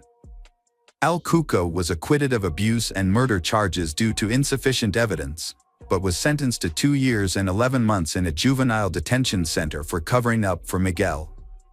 The trial for the 4 defendants Miguel, Samuel, Delgado, Maria Garcia involved in the case began on October 17, 2011. During the trial, Miguel Carcano admitted to hitting Marta with an ashtray during a heated argument, which led to her death. He also revealed that his previous statements about abusing Marta were false. The investigation revealed inconsistencies in the stories told by Delgado, Maria Garcia, and Samuel. They claimed to have no knowledge of Marta's whereabouts after her death. They alleged that Miguel fabricated the entire story to reduce his guilt. However, forensic analysis uncovered incriminating evidence. On November 22, 2011, the forensic police discovered traces of Marta's blood on Miguel's jacket. A mix of Miguel DNA and Maria Garcia's DNA was also found on a roll of fabric tape. Additionally, a DNA match from Delgado and Maria Garcia was detected on an extension cable, believed to have been used to strangle Marta. This was surprising, given the accused had consistently maintained they had only been at the crime scene early in the morning and had no knowledge of the incident. When confronted with the new evidence, Maria Garcia was accused of violating Marta's body in attempting to cover up the crime. A detailed analysis of the crime scene revealed up to 5 fingerprints on 3 alcohol bottles, with 1 belonging to El Cuco. As the investigation drew to a close, the 4 suspects were under intense scrutiny from the public. Their trials were heavily guarded by the police, and the prosecution presented a substantial case against Miguel. Samuel, Delgado, and Maria Garcia. The trial involved 90 witnesses, including national police officers and experts. The prosecution also presented 30,000 pH monitorings, crime scene photographs, DNA evidence, and other items found at the house on Leon 13. The trial sparked a massive public outcry, drawing large crowds that pushed against the police barrier. The public requested to view Marta's body and also wanted to catch a glimpse of Miguel, the accused. Despite Delgado and Maria Garcia attempting to conceal themselves with hats and sunglasses, however, they were still unable to escape the crowd's attention. A woman approached them, shouting insults, while others tried to remove their sunglasses and pushed them forward, forcing them to reveal their faces to the surrounding crowd. During the trial, El Cuco's mother gave an interview with her face covered, insisting on her son's innocence and stating that neither she nor El Cuco had any knowledge about Marta's body. Despite being labeled a liar by journalists, she received €10,000 for the interview. A key witness then came forward, a taxi driver who had given Delgado a ride on the night of the crime. The driver explained that he had been extra cautious with his passengers, as a colleague had been murdered recently. He recalled picking up a bald, bearded man matching Delgado's description, who had a plastic bag and stared at him intently. The driver stated that he dropped Delgado off on Leon's 13th Street, exactly where the crime took place, and charged him €8 for the ride. However, Delgado's defense lawyer questioned the driver's statement, pointing out that the fare for the 2-kilometer ride should have been €5, not €8, which cast doubt on the driver's testimony. Marta's parents took the stand and described the immense pain they were experiencing due to the situation. They had to quit their jobs, start taking psychiatric medication, and even develop depression. Their other 2 daughters, Marta's sisters, were also going through a terrible time. The jury's verdict in January 2012 did not bring the family the satisfaction they were hoping for. Miguel was the only person responsible for Marta's murder and was sentenced to 21 years and 3 months in prison. Additionally, he was banned from living in the city where Marta's family resides for the next 30 years. He to pay part of the trial costs and compensate Marta's parents with €280,000 for the moral damage caused by her murder and disappearance. Each of her sisters was also awarded €30,000. In contrast, Delgado and Samuel were released due to lack of evidence placing them at the crime scene at the time of the murder. However, the following year, they demanded that Marta's family pay for the trial costs, adding to the family's distress. Marta's father expressed his intention to seek justice beyond Spain's borders, as he believed the country's system was outdated. He even considered taking Marta's case to Strasbourg, home to the European Parliament and the European Court of Human Rights. In December 2011, Marta's mother wrote a heartfelt letter to Miguel, who was in prison at the time. She asks him to return Marta's body so they can end the long suffering they have endured. She longed to give Marta a proper burial, where she could visit her, bring flowers, and talk to her. Unfortunately, the letter went unanswered. On January 24, 2012, 3 years after Marta's disappearance, demonstrations took place in various Spanish cities and towns, demanding justice for the young girl. As a result, Miguel faced threats from fellow inmates and attempted to take his own life. He was then transferred to a specialized therapy unit where he had limited contact with the outside world, including no visitors or phone calls. During his imprisonment, Miguel created multiple versions of the crime, with as many as 7 different accounts. This led to several lawyers withdrawing from his case due to inconsistencies. In his latest testimony, presented in 2013, he implicated someone close to him as the perpetrator of the crime. Miguel described an argument between him and his brother, Delgado, over the mortgage for their house at Leon 13. The dispute began when Miguel sent a letter to the family stating that he no longer wanted to cover for Delgado. Miguel stated that a disagreement over a fraudulent loan led to a physical confrontation. The situation became violent and Delgado allegedly threatened his younger brother with a weapon. When Marta intervened, she was fatally struck with the butt of Delgado's gun. After the incident, Delgado made a phone call, but the recipient and the content of the conversation are unknown. Delgado then left the house, leaving Marta's lifeless body behind. El Cuco arrived, and Delgado asked for his help in disposing of the body.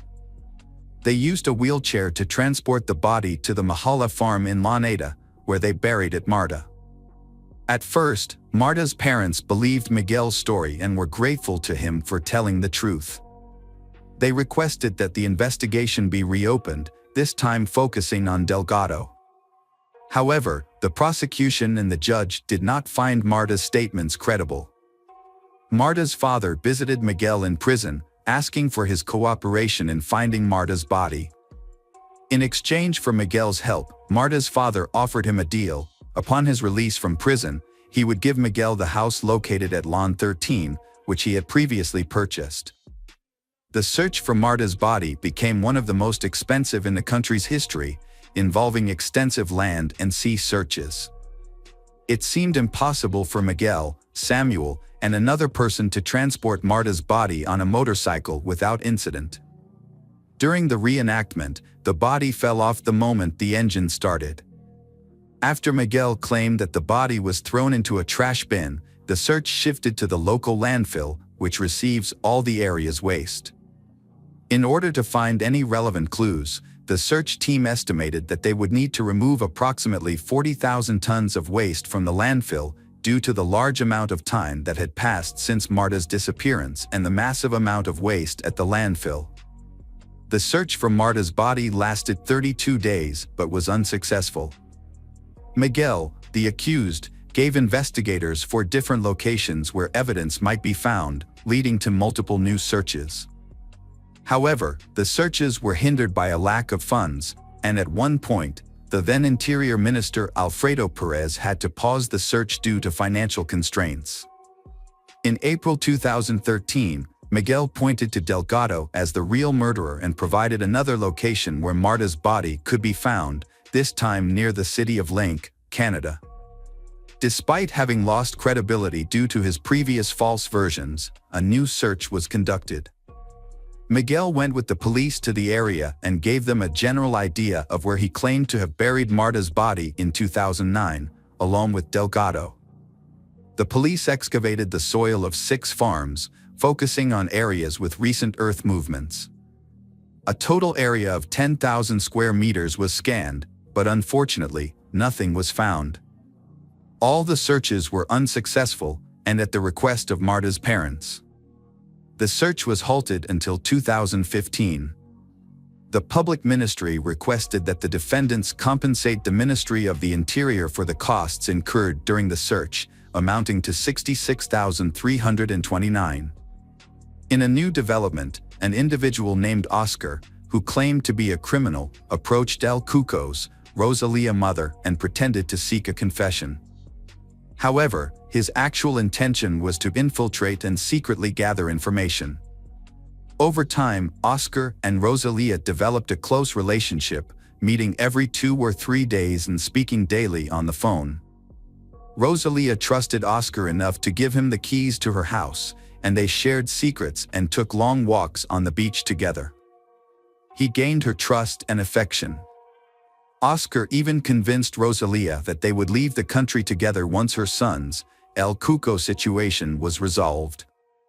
Meanwhile, Oscar secretly recorded 600 hours of conversations between Rosalia and those around her over a period of 2.5 years.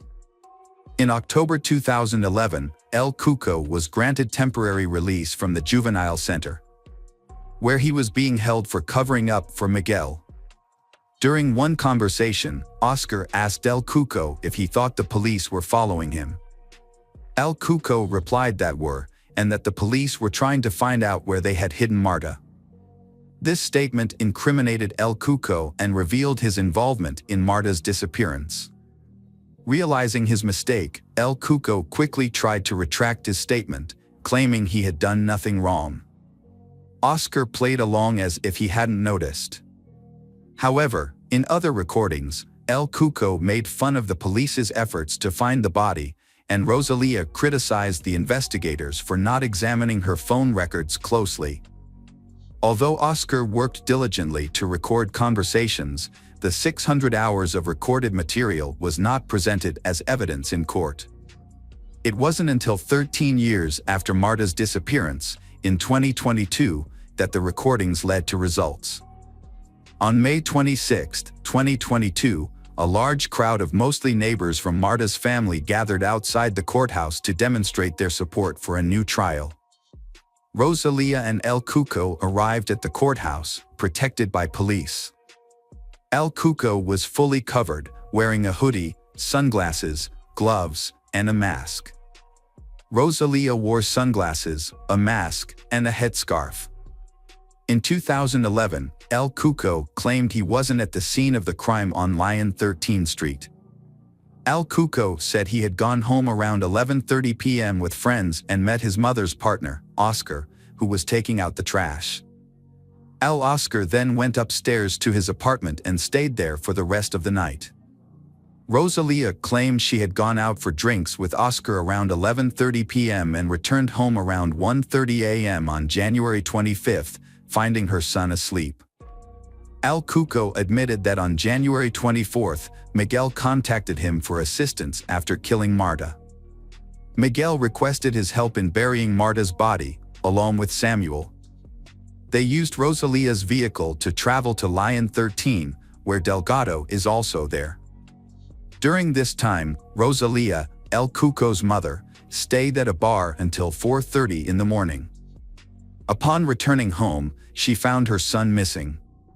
In the end, El Cuco and Rosalia were charged with perjury for hindering prosecution. As a result, El Cuco and Rosalia were sentenced to 2.5 years in prison on June 9, 2022. The judge also imposed a fine of €1,144 on each of them, as well as ordering them to pay €30,000 in civil liability to Marta's parents. Despite the sentencing and fines, Marta's parents were more concerned with finding their daughter's body than seeking monetary compensation. In the same year, the investigative judge allowed an expert to access the mobile phones of Miguel and Marta. Notably, Miguel gave his consent for his phone to be examined, believing it would reveal evidence pointing to Delgado as the actual perpetrator. The primary objective of the investigation was to locate Marta's body, which remained missing. 13 years after Marta's murder, the civil court decided to close the investigation into the search for her body in November 2022. The court declared the investigation period had expired because no new significant evidence had been found. Marta's parents eventually accepted that Miguel would never disclose the location of their daughter's body. Hi everyone, thanks for returning. Let's unravel another perplexing mystery. The case of Claire Bernal. Claire Bernal was born on August 18, 1983, in Groombridge, a small village on the border of Kent and East Sussex, England. She spent most of her childhood and teenage years there. Little is known about her parents. Claire was raised by her mother, Tricia Bernal. Her father, from whom her mother is divorced, was uninterested in Claire's upbringing and did not participate in her life. Claire was a sociable, cheerful, and open-minded girl. She attended St. Gregory's Catholic School, where she excelled academically, participated in dance, and developed a passion for fine arts. Later, she enrolled at Kent College, where she earned a bachelor's degree in science. Claire was a friendly and outgoing woman who easily became the center of attention in any group. She had many friends, and people always spoke highly of her. Despite her sociable nature, she was cautious and careful, avoiding bad habits and choosing her friends wisely. During her college years, she worked part-time as a makeup artist. This experience inspired her to pursue a career in the beauty industry. She completed specialized courses in cosmetology and makeup artistry, as well as learning the fundamentals of theatrical makeup. These skills led her to her dream job as a beauty and style consultant at the upscale store Knightsbridge, which had recently opened in the luxury department store Harvey Nichols. To take this job, Claire moved to London because rent in the capital was quite high, so she lived with two friends. Despite being new to the industry, Claire quickly became a favorite with her colleagues. She was the most knowledgeable about makeup and skin care, so she took the time to mentor newbies. Claire describes herself as detail-oriented, patient, friendly, and kind. Claire loves living in the capital, where there are many opportunities to showcase her talents, learn new skills, and gain experience. During her first few months at Harvey Nichols, Claire met Michael Peake, a senior security guard who was immediately drawn to her. He showed his interest through various gestures and was good-looking. However, Michael has a complicated past. He is a citizen of both the Czech Republic and Slovakia. He was a former soldier who deserted and moved to England to avoid military service. Michael has a wife, whom he is in the process of divorcing, and a young child. Michael speaks with a very strong regional accent. He is tall and athletic, smiling and joking frequently. Michael began pursuing Claire. For about a month, they chatted happily and interacted mainly at the department store where they worked. When Michael asked Claire out on a date, she happily agreed. Their first date was at a quaint London cafe, where they spent the evening talking about their lives and sharing personal stories. During the conversation, Michael revealed that he was married but expressed his intention to divorce his wife soon because he wanted to be with Claire forever. This unexpected confession made Claire feel a little uncomfortable, but she thought that he was probably just joking. When Claire shared everything with her mother, she felt unhappy that the person pursuing her daughter was a foreigner, 8 years older than her and already had a family. Claire's mother Tricia advised her daughter not to meet this man. However, Claire felt safe and reassured her mother that everything was fine. On the second date, Michael took Claire to an amusement park, gave her a beautiful bouquet of flowers, complimented her repeatedly, kissed her goodbye and confessed his love. Claire was surprised and wondered if Michael was joking. That evening, she called her mother to express her concerns. Once again, her mother asked her to stop seeing him. Claire admitted that his behavior was a bit strange, but she admitted that she liked Michael and wanted to get to know him. So Michael asked her out on another date a week later, which she agreed to. This time Michael confessed his love again and told Claire that he would never let her go again. This left Claire confused, and even a little scared. She decided that this would be their last date and that she would end the relationship. Their short-lived affair lasted less than a month, during which they only went out 3 times. However, that was enough for Michael to believe that Claire was now his. Michael went back to the Czech Republic for a few weeks to see his wife and settle their divorce, but he was unable to resolve the issue. During this time, Claire almost completely stopped thinking about him, moving on with her life, believing that Michael was part of her past. However, one evening, he called her, asking to meet him at the airport. When Claire refused, he insisted that he needed her help. Claire finally agreed to meet him and even offered to let him stay for a day, since he had mentioned that he had moved out of his rented apartment and could not move into his new one until the next day. After entering Claire's house, Michael said that he wanted to stay and live with her. Claire was scared and asked him to leave immediately. However, Michael refused. Claire threatened to call the police if Michael did not leave. Although he eventually left the apartment, he did not leave and remained sitting on the doorstep until morning. The next day at work, Claire explains to Michael that their relationship is over and that their previous 3 dates meant nothing. However, Michael disagrees. Michael continued to prove his true feelings. He brought a large bouquet of red roses to Claire's workplace, but she refused to accept them. Michael persisted and took Claire home later, where he sat outside her apartment all night. When the neighbor tried to kick him out, Michael threatened to harm Claire instead of breaking up with her, Michael's actions and behavior are a desire to control Claire, despite Michael's assertions of love. Claire calmly explains that she has no feelings for him and regrets their short-lived relationship, to which Michael responds by hugging her tightly.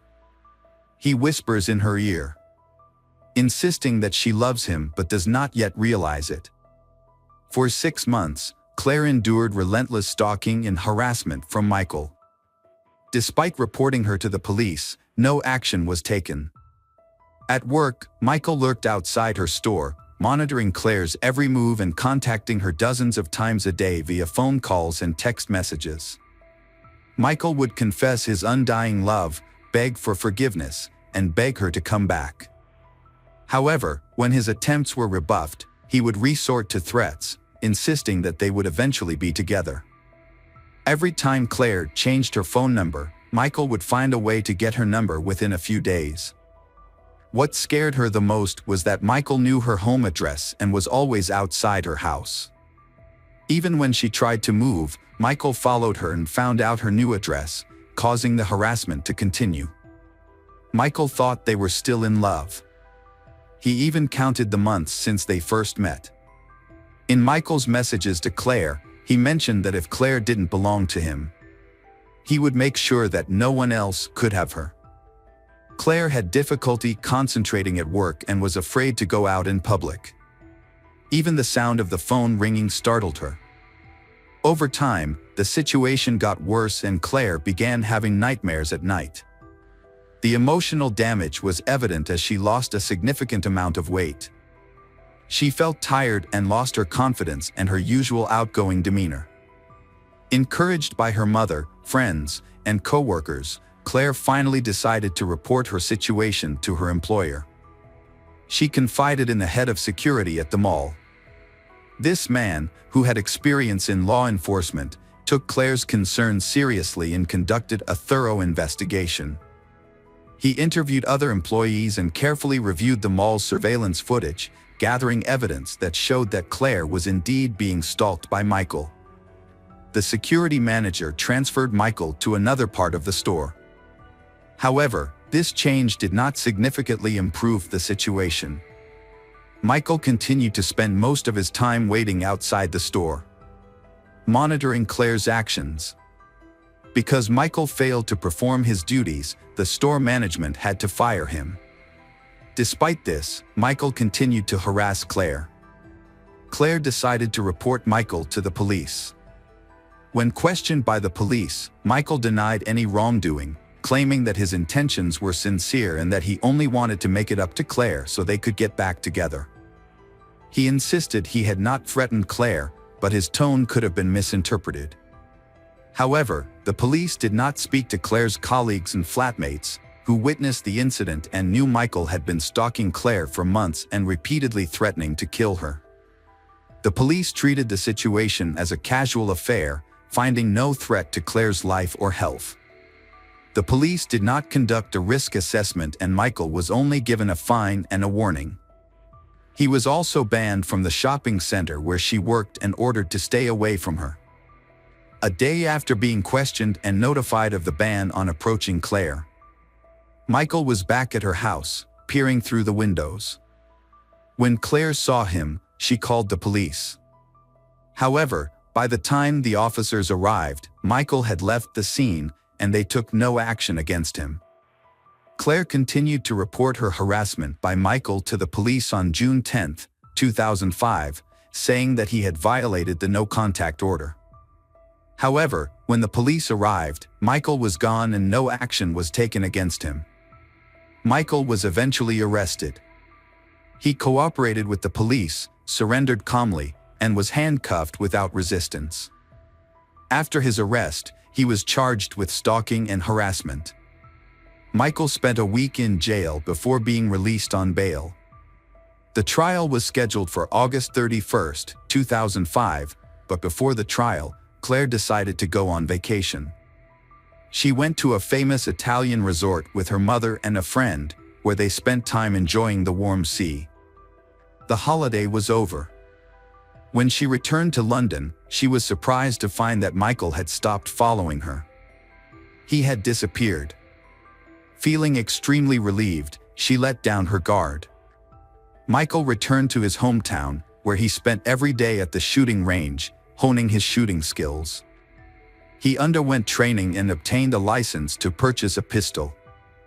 Michael then brought the weapon into the UK with him and avoided all contact with Claire before their scheduled court hearing. During the hearing, he remained calm, pleading guilty and apologizing, claiming that he had no intention of causing harm. As a result, Michael was released again, without facing any real punishment. The next 2 weeks passed in silence, with Claire thinking that Michael would not bother her again. On September 13, 2005, Claire had a date with her new boyfriend that evening. She was in a good mood, chatting happily with a coworker, telling her about her plans when she heard a strange sound in the store from the entrance. Michael had been working as a security guard here for a long time, so he entered the building without being detected. Claire noticed something was wrong with her friend's expression, but before she could react, a shot was fired. Michael shot Claire point-blank in the back of the head, then fired 3 more bullets into her face as she fell to the floor. The gunshots caused widespread panic in the store, with people screaming, running, and looking for cover. Thinking that the shooter would come out of the lobby and start shooting randomly at customers, everyone prepared for the worst. Instead, Michael fired another shot into the ceiling, then pressed the barrel of the gun to his temple and pulled the trigger, instantly ending his life. Michael has been stalking Claire for almost a year, making her life miserable, and now he has brutally ended it. Michael has fulfilled his dark promise and cannot bear the thought of living without her. When paramedics and police arrived on the scene, they found the aftermath of that evening was devastating. Claire's mother, Tricia Bernal, had attended her sister's birthday party and returned home late. When she met police at the front door, she immediately sensed that something was wrong. She was told that her daughter Claire had been shot and killed. Tricia Bernal was shocked when she heard the news. Michael had asked a law student working at the department store about the potential punishment for the crime a few months earlier, which was then known to colleagues, including Claire. Claire reported her concerns to the police, fearing for her life, but no action was taken. The crime was largely due to police negligence, despite Claire's repeated pleas for help. Michael was arrested twice but released on bail, breaching a no-contact order, threatening Claire and consulting a lawyer about the punishment. However, the police felt this was not enough to jail him. He had the opportunity to leave the country, buy a weapon and return to commit the murder. There was crucial evidence, testimony from co-workers, roommates, and others who had heard Michael's threats against Claire, but this evidence was ignored by the police. It was only when Michael killed Claire and then committed suicide that the police realized the severity of the situation and the countless mistakes that had occurred. Claire's mother Tricia decided not to let this go and to seek justice. She joined forces with other grieving families who had lost loved ones in similar circumstances. Together, they launched a national program to help victims of stalking. As a result of their efforts, the law was changed and stalking was reclassified as a criminal offense. In 2012, a new law was passed that banned stalking completely. A helpline was also set up for victims who did not receive adequate support and protection from the police.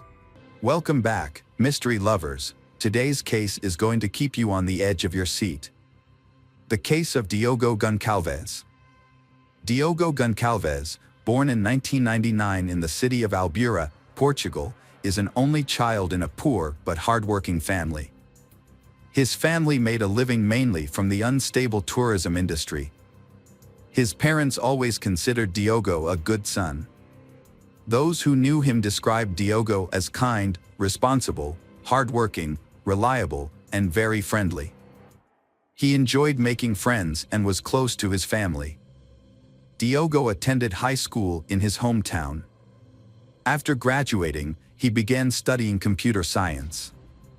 To pay for his studies and living expenses, Diogo applied for a job at McDonald's in 2015, at the age of 16. When he was 17, his life suddenly took a major turn when his father suffered a stroke and fell into a vegetative state. That same year, while Diogo and his mother were trying to cope with his father's difficult situation, another tragedy occurred.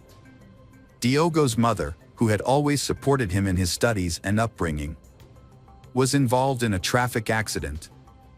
While she was on her way to work at the shopping mall where she worked as a cleaner, a car hit her, dragging her for several meters and causing her to die from her injuries.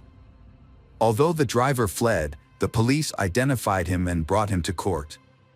While Diogo awaited the verdict on the perpetrator of his mother's death, he had to move to a medical facility to receive the necessary care. His aunt, concerned about Diogo's situation, invited him to live with her, but the two had a serious disagreement.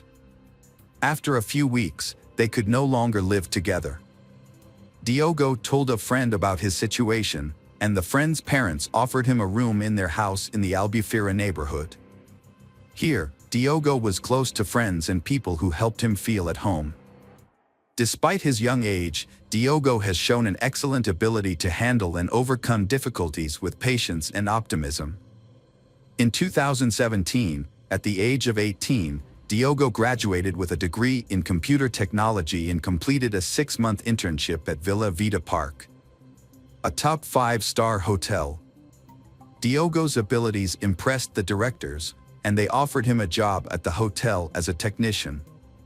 In 2018, Diogo decided to accept the offer and left the fast food chain where he had worked for almost a year as a shift manager.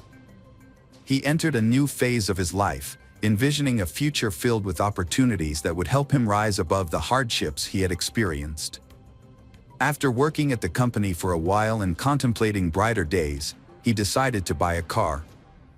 Diogo got along well with his colleagues, especially a girl he had a crush on, Maria Malvero, a 19-year-old hotel security guard. Maria Malvero was born into a normal family and, like Diogo, has gone through many hardships. Her mother suffered from mental illness, and her father left when she was very young, leaving her never to see him again. Maria, who works in security, became interested in martial arts and started practicing karate. She dreamed of becoming a police officer but was rejected by the academy because of her tattoos. This frustrated her, and she decided to join the SEER Info training course, which specializes in training security guards for the private security sector. Diogo has feelings for Maria and has expressed them openly to her from the beginning, but she does not reciprocate and maintains a cold attitude. Diogo is very fond of Maria, so much so that he turns down an attractive job at the Sheraton hotel chain in Lisbon just because he does not want to be away from her. He often brings her meals while she is on duty. Over time, Diogo and Maria became close, and people around them saw them as a couple, although there was no romantic relationship between them. Maria told Diogo that she did not want a relationship with him because she had just gotten out of a toxic relationship with a naval officer. However, she kept in touch with Diogo, causing him to harbor hopes of a future with her. Diogo did not give up hope and always tried to be close to her and please her. One day, Diogo was devastated when he accidentally saw a video on social media of Maria kissing another girl. Diogo was upset because he thought she should have told him that she didn't like boys, which was why they would never be together. Diogo's best friend, Fabio, tried to reassure him by saying that girls sometimes do that, but Diogo didn't believe him and insisted that Maria had lied to him, which was why she refused to be with him. Despite his disappointment, Diogo and Maria remained friends, and Maria continued to accept his gifts and invitations to dates. Diogo tried to take her home several times, but she always told him that her roommate had a jealous boyfriend and she didn't want to let another man into her apartment. Time passed, and in December 2019, Diogo was informed that he would finally receive compensation for his mother's death, which had occurred 3 years earlier. After receiving the sum of €70,000, the young man decided it was time to buy a house so that he would no longer have to pay rent. Diogo shared the news of his mother's insurance money with Maria. A few weeks later, Maria decided to quit her job at the hotel. She said that she could no longer bear the comments of her colleagues about her alleged relationship with Diogo. Maria also justified it by saying that she wanted to spend more time with her mother, who needed more attention because of her mental illness. At that time, Diogo had no reason to doubt Maria's words. However, later events showed that her decision to quit her job at the hotel was for darker reasons, and that is when the third character in the story, Mariana, 20, appears. She works as a nurse at the hospital and has a stable relationship with Maria. Maria and Mariana live together at Mariana's parents' house, as they are not yet financially stable enough to have their own house where they can enjoy their relationship. This is exactly Maria's plan when she learns about the large amount of money that Diogo will receive. From that moment on, Maria begins to get closer to Diogo. It turns out that Maria has shared information with Mariana, and together they decide to trick Diogo into gaining access to his bank account data and steal the money he received. The problem arises when one day, after being rejected by Maria several times, Maria suddenly tells Diogo that she wants to spend a romantic evening with him. This was truly a gift for Diogo. He couldn't believe his ears. After waiting so long, the thought of being with the girl he loved made him extremely happy. The meeting was set for Friday evening, March 20th, 2020. Diogo was delighted and had no idea why the girl suddenly changed her mind. As soon as Diogo entered, Mariana gave him the orange juice she had brought herself, but the drink contained an unexpected ingredient: 3 ampoules of diazepam, a central nervous system drug with anti-anxiety and sedative effects. Mariana was the one who suggested using this substance, having stolen the drug from the hospital where she worked. Mariana's plan was to anesthetize Diogo, access his bank information, and possibly manipulate his fingers to bypass the phone lock. Mariana is said to have waited in a car outside the house while her friend carried out the plan. She even texted Maria several times to see if the drug was working, as it took longer than she had anticipated. The situation inside the house became increasingly tense. Diogo did not understand what was happening and began to get anxious. Maria then tried to calm him down by promising to dance erotically, but first, she had to tie him to a table. After being in that position for a few minutes, Diogo panicked and asked Maria to let him go, but she became aggressive and began to beat Diogo. Using her martial arts skills, Maria overpowered Diogo, knocked him to the floor, and wrapped her arms around his neck, preventing him from breathing. According to Mariana, Maria then told her to go inside the apartment, and when she entered, she found Diogo lying on the floor. Mariana asked Maria what happened and criticized her for going off plan. The original plan was just to steal the key and take his money. When Diogo was unresponsive, Mariana performed CPR. However, when he regained consciousness, he became very agitated and tried to attack Mariana. In response to Diogo's reaction, Maria overpowered him by grabbing him from behind, throwing him to the floor, and strangling him again. Diogo lost his life at the hands of the girl he loved. His body was found in Maria and Mariana's living room, and soon after, they began their evil plan. They cut off his thumb and index finger to unlock his phone, log into the mobile payment app, and transfer money. This process lasted for several days due to the daily transaction limit at that time. Since Diogo was scheduled to go to work the next day, Maria and Mariana devised a plan to prevent Diogo's coworkers from discovering his absence. Maria and Mariana impersonated Diogo to text one of his coworkers. The colleague received a message from Diogo's number, saying that he would not be able to come to work and needed a replacement. However, this message seemed like an unannounced absence, which was unlike Diogo, who did not like to change shifts, so the message felt strange to the colleague. The colleague then asked Diogo if there was a problem and was told that everything was fine. The conversation with the hotel staff and people close to Diogo continued throughout Friday and part of Saturday, but these messages were increasingly uncharacteristic of him. On Saturday morning, Diogo's boss received a text message saying that he would not be returning to work because he had met a French woman and was moving in with her. This story seemed very strange to the boss because Diogo was a responsible person and would never quit his job so suddenly. In search of answers, the boss started calling Diogo, but he did not answer. He then received another message saying that he was not well enough to talk on the phone. Diogo's boss replied that he could only calm down if they could talk. He wanted to hear his voice and his explanation for what was happening. The reactions of Diogo's relatives to the messages Maria and Mariana sent convinced the girls to change their plans to explain their boyfriend's sudden disappearance.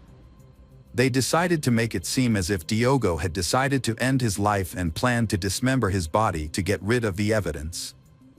Maria later claimed that they were inspired by the TV show Dexter, about a forensic scientist who kills criminals and evades justice by removing traces of his crimes by dismembering his victims. After carrying out their evil plot, they stuffed Diogo's body into a trash bag and put it in the trunk of their car. They went to an ATM and shopped at a mall, where their hugs and laughter were captured on security cameras. They then went to a resident's house to begin dismembering the victim. Finally, Maria and Mariana placed Diogo's body in a black bag and put the rest of the body in a container. Meanwhile, at Mariana's parents' house, Diogo's friends launched a campaign to report him missing and contacted the authorities. They had to wait the required 48 hours to officially declare him missing. Maria and Mariana then left the house. Maria drove Diogo's car to the cliffs near the San Vicente Lighthouse in Cabo. Mariana followed Maria in her car. At around 2 p.m. that same day, Mariana threw Diogo's body off the cliff. She then left Diogo's car nearby. They thought that this way they could make it look like Diogo had committed suicide. Maria had no idea that instead of falling into the sea, the body would get stuck on a rock. They then left together in Mariana's car. They drove about 7 kilometers in 12 minutes to the Inferno Dago waterfall in the town of Tavira, where they threw Diogo's remains into the water. Shortly thereafter, Diogo's car was discovered in a parking lot near the Cabo de São Vicente lighthouse. According to multiple sources, 2 laptops were found in the car. Police were called to the scene and conducted a search on both land and sea. As a result, the body of a young man was discovered, partially covered by a black trash bag. At the same time, at another location on the coast, a French couple was stunned to discover Diogo's head. Diogo's hands and feet were also found after a thorough police search. Investigators said the circumstances of Diogo's death were strange. He was brutally murdered despite being a quiet person who did not associate with people of questionable reputation. Investigators could not find any hostile forces against Diogo. The police continued to investigate and soon discovered that Diogo had received a large inheritance after the death of his mother. Through the wire transfer investigation, they discovered that a large sum of money had been transferred from Diogo's account to Maria. Detectives tracked down Maria to find out why Diogo's money had ended up in her hands. Maria tried to convince the police that she had killed Diogo because he had abused her. Maria claimed that was the reason she had left the hotel before the incident. However, when police examined text messages between the victim and Maria, they found this was not true. Maria said that she and Diogo had become close after she left her job. During her first meeting with the police, Maria claimed that she was the only person responsible for planning and carrying out the shooting. Maria insisted that Mariana had nothing to do with the crime. However, Mariana's testimony contradicted Maria's. Mariana explained that Maria said she wanted to rob Diogo of his money and intended to kill him. Mariana said Maria wanted to make him suffer so that he would give her his bank account password. The evidence gathered by investigators was enough to convict Maria and Mariana. Detectives had Diogo's phone records, cell phone records, and ATM surveillance video. Maria and Mariana were arrested on April 1, 2020, and appeared in court in June of that year. The judge followed Maria's account of the events, and Maria pleaded guilty while repeatedly denying Mariana's involvement in the case. She said Diogo's body had been in a suitcase in a car parked in the garage for 2 days, and that's where the remains were dismembered. The judge then asked Mariana where she was when Diogo's body was dismembered. It was notable that the joints of the body were separated with great precision. All eyes in the courtroom were on Mariana, who was also a long-time nurse. Mariana answered all the questions and said that everyone knew she worked at the hospital, so they suspected that she was the one who dismembered the body. She further explained that using the internet, the matter could be cleared up. The judge ordered Maria and Mariana to be detained because this was a serious crime under the law. The crime was committed in a cold, calculated, reckless, and extremely cruel manner. A few months later, the trial took place on February 24, 2021. In her testimony at the trial on February 26, 2021, Maria stated that she initially sought revenge on Diogo for his violent behavior but did not intend to kill him. She admitted that her goal was to humiliate him. Maria also confirmed that her friend had no connection with Diogo and did not know about the murder. Maria argued that her actions were not motivated by Diogo's money. In addition, Maria and Mariana attended the trial together but avoided looking at each other. It was rumored that after their arrest and imprisonment, they ended their relationship. On April 27, 2021, the court delivered its verdict. Maria was found guilty of aggravated murder, complicity in indignity to a corpse, robbery, unlawful access, fraud, carjacking, and illegal possession of a weapon. She was sentenced to 25 years in prison and ordered to pay €265,000 in compensation to Diogo's father. Mariana was acquitted of murder but convicted of desecration of a corpse, complicity, and fraud. She was sentenced to 4 years in prison for these charges. However, she was released because the charges she was convicted of did not require pre-trial detention until the final verdict was delivered. The court determined that Mariana's attempt to revive Diogo showed that she had no intention of killing him. The judge took into account Mariana's confession, in which she accepted full responsibility for her actions. Despite this, the Portuguese public disagreed with the verdict, considering Mariana as guilty as Maria of the crimes against Diogo.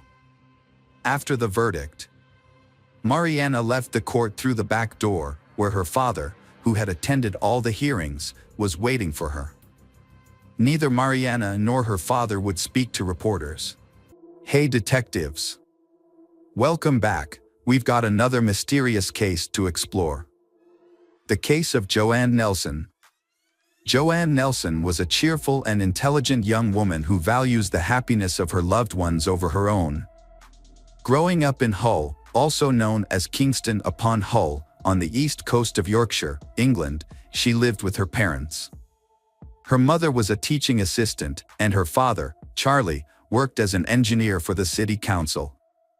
Joanne has a bubbly personality and excels both academically and socially.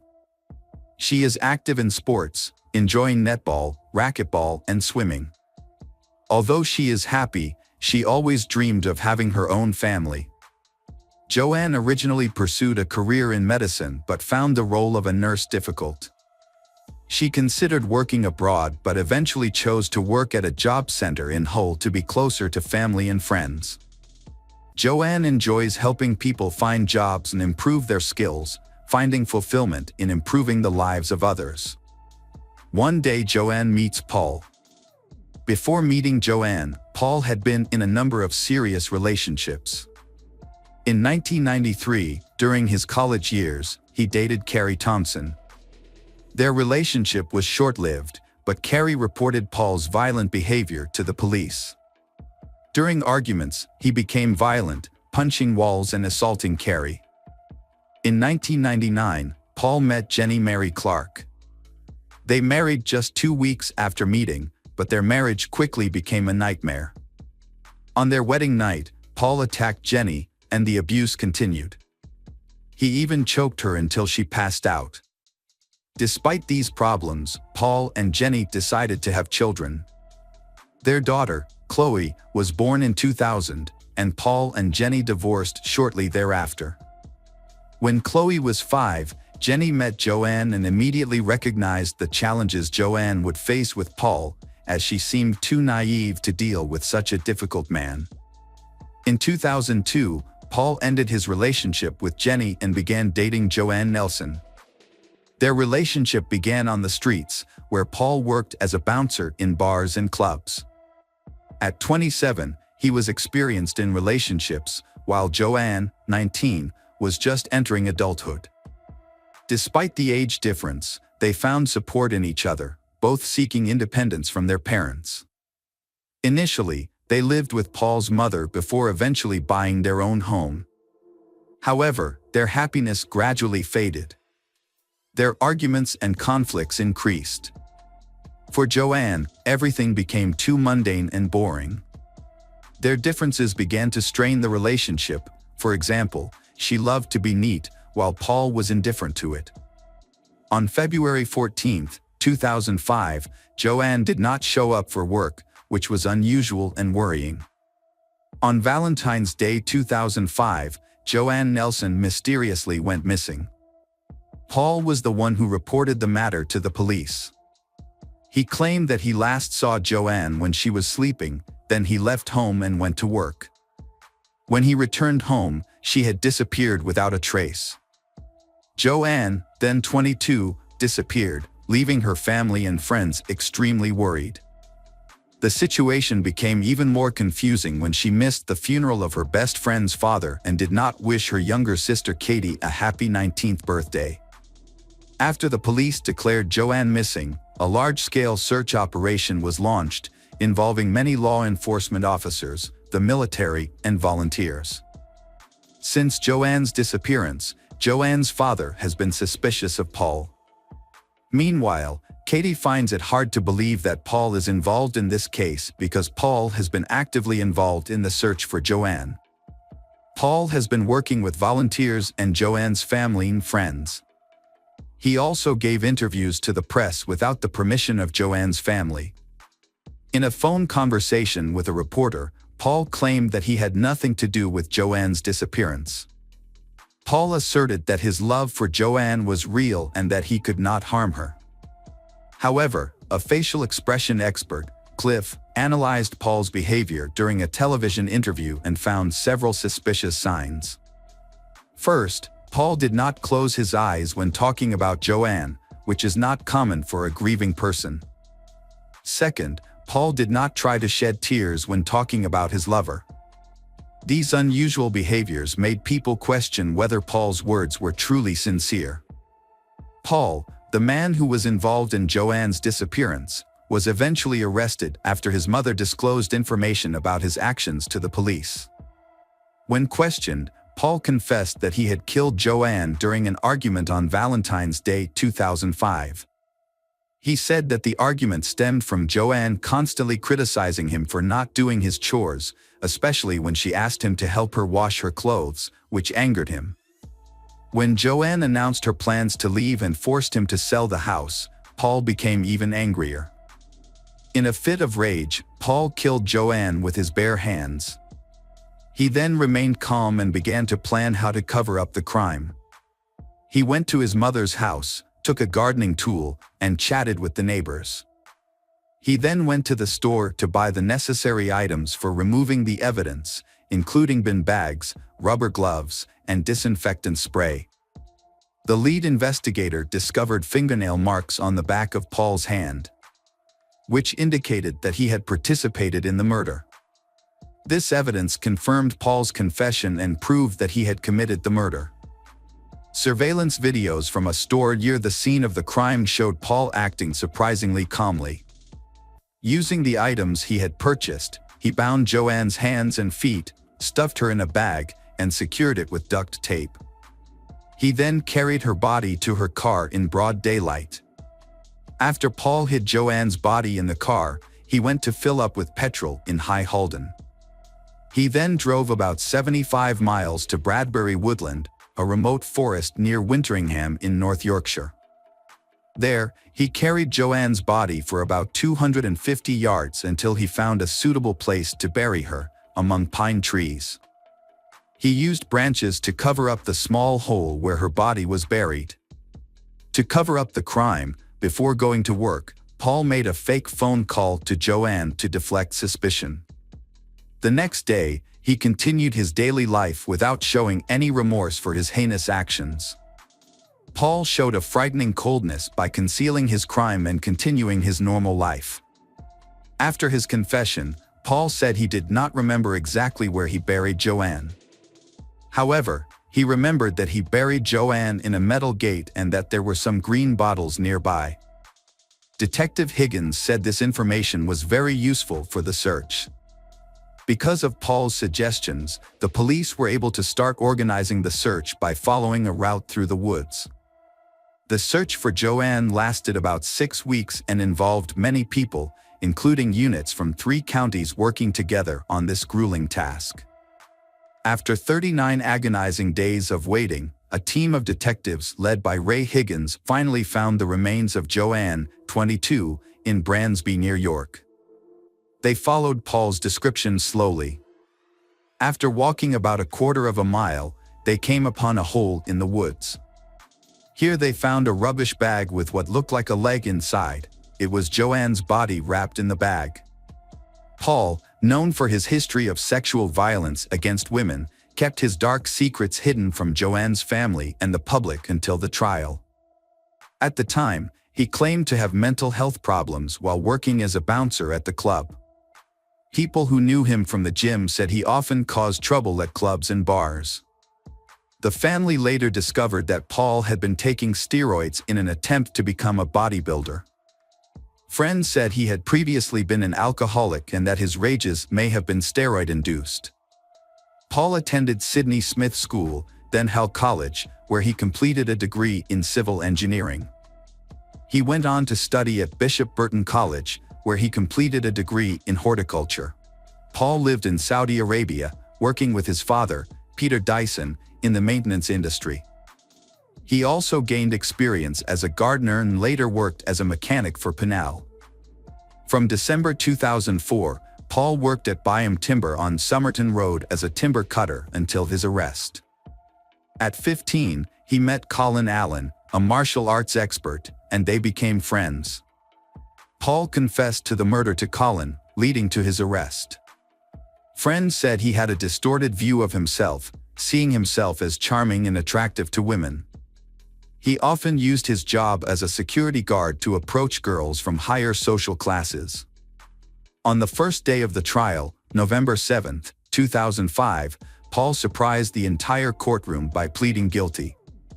Joanne's family was completely shocked by the confession, as they had anticipated a long, intense trial. When Paul pleaded guilty, Joanne's family said yes in unison. Afterwards, he simply looked straight ahead or kept his head down, avoiding looking at Joanne's relatives and the police. He showed no emotion on his face, even as the charges were announced. His lawyer, Harry Barl, told the court that there was no excuse for his actions. On November 8, nearly 10 months after the murder, Paul was sentenced to life in prison with a minimum of 16 years to serve. Surprisingly, in November 2019, after just 14 years, Paul, then 45, was transferred to an open prison and released on day release. The reason was that the parole board found that Paul had actively participated in a self-awareness development program and successfully completed a social improvement program.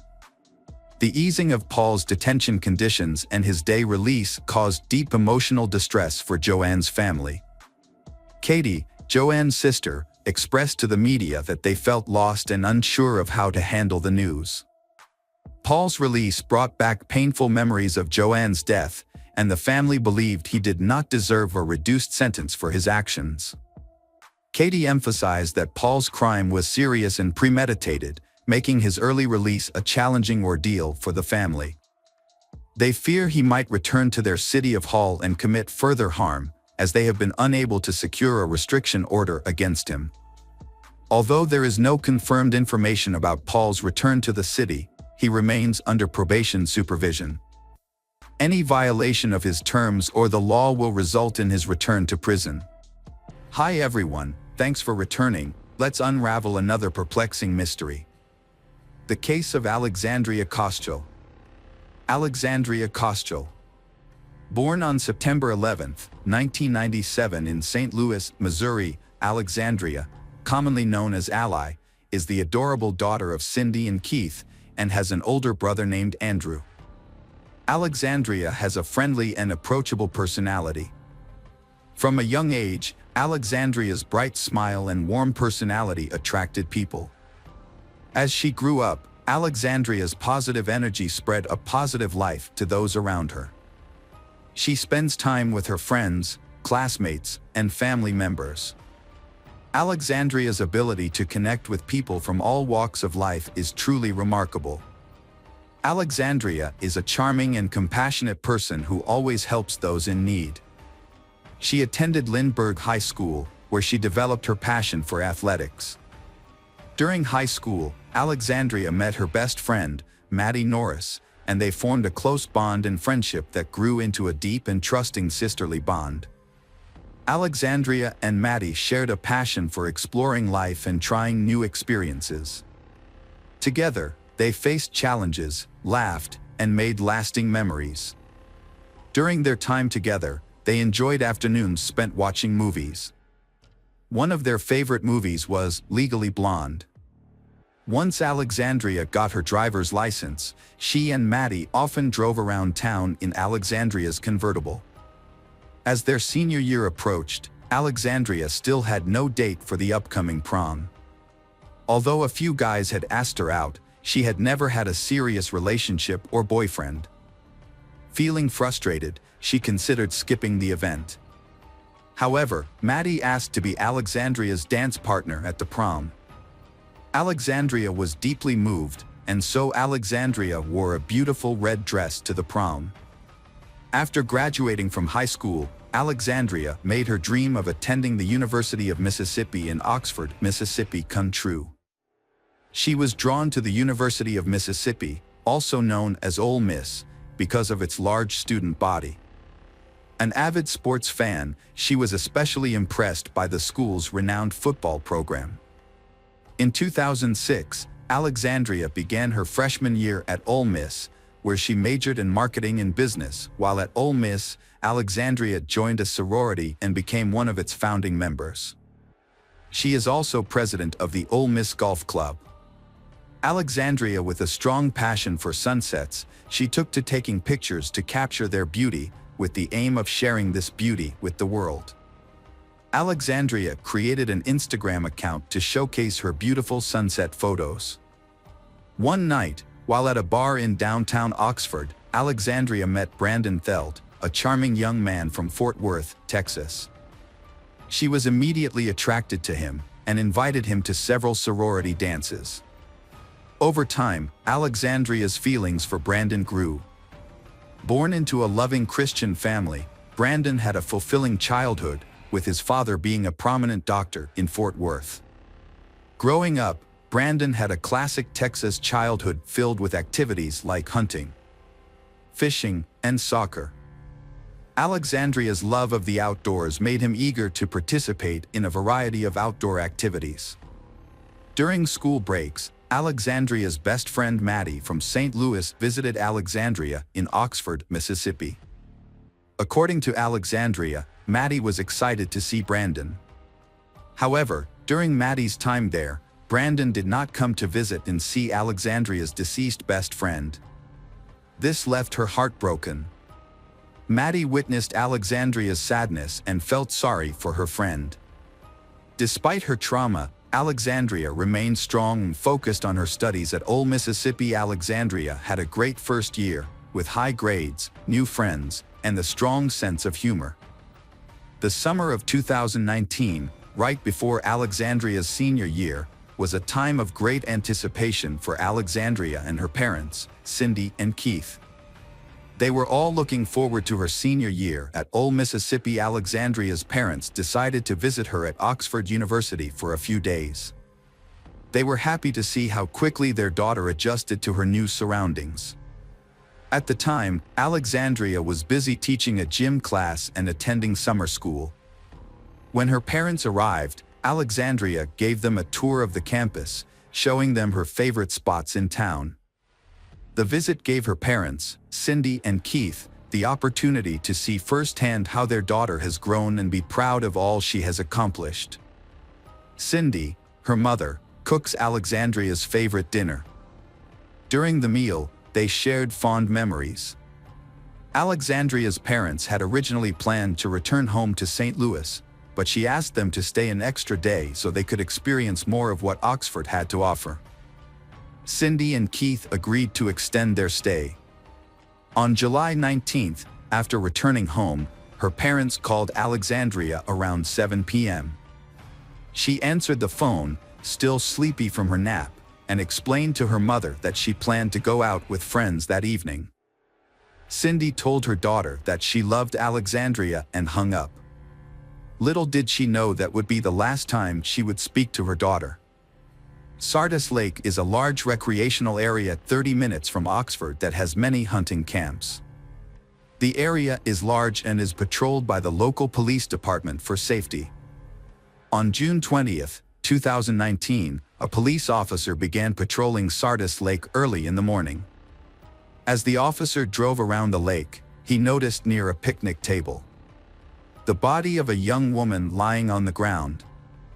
The officer was shocked by the discovery and immediately called for help. Other officers and paramedics arrived on the scene a few minutes later. Upon arrival, the officer found a wallet in a nearby ditch. When the wallet was opened, it contained an Old Miss school ID and a driver's license identifying the owner as Alexandria Koschel. Later, after the discovery of Alexandria's body at Sardis Lake, the police had to notify her parents, Cindy and Keith.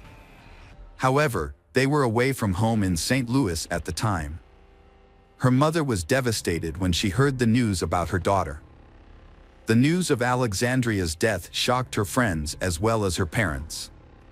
Alexandria's friends turned to social media, using the hashtag #JusticeForAllie to express their grief and demand justice for her. They share fond memories of Alexandria in social media posts, talking about the positive impact she had on their lives.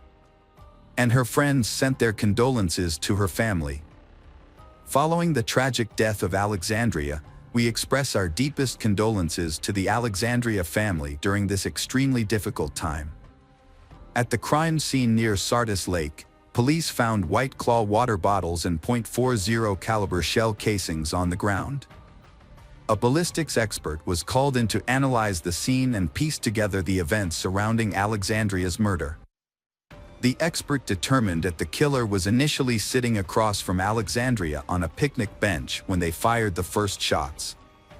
However, after the first shot, the killer stood up and began walking around the table toward Alexandria, firing multiple shots as they approached. One bullet missed Alexandria and struck the wooden picnic table. While searching for evidence, police searched Alexandria's apartment but did not find her phone.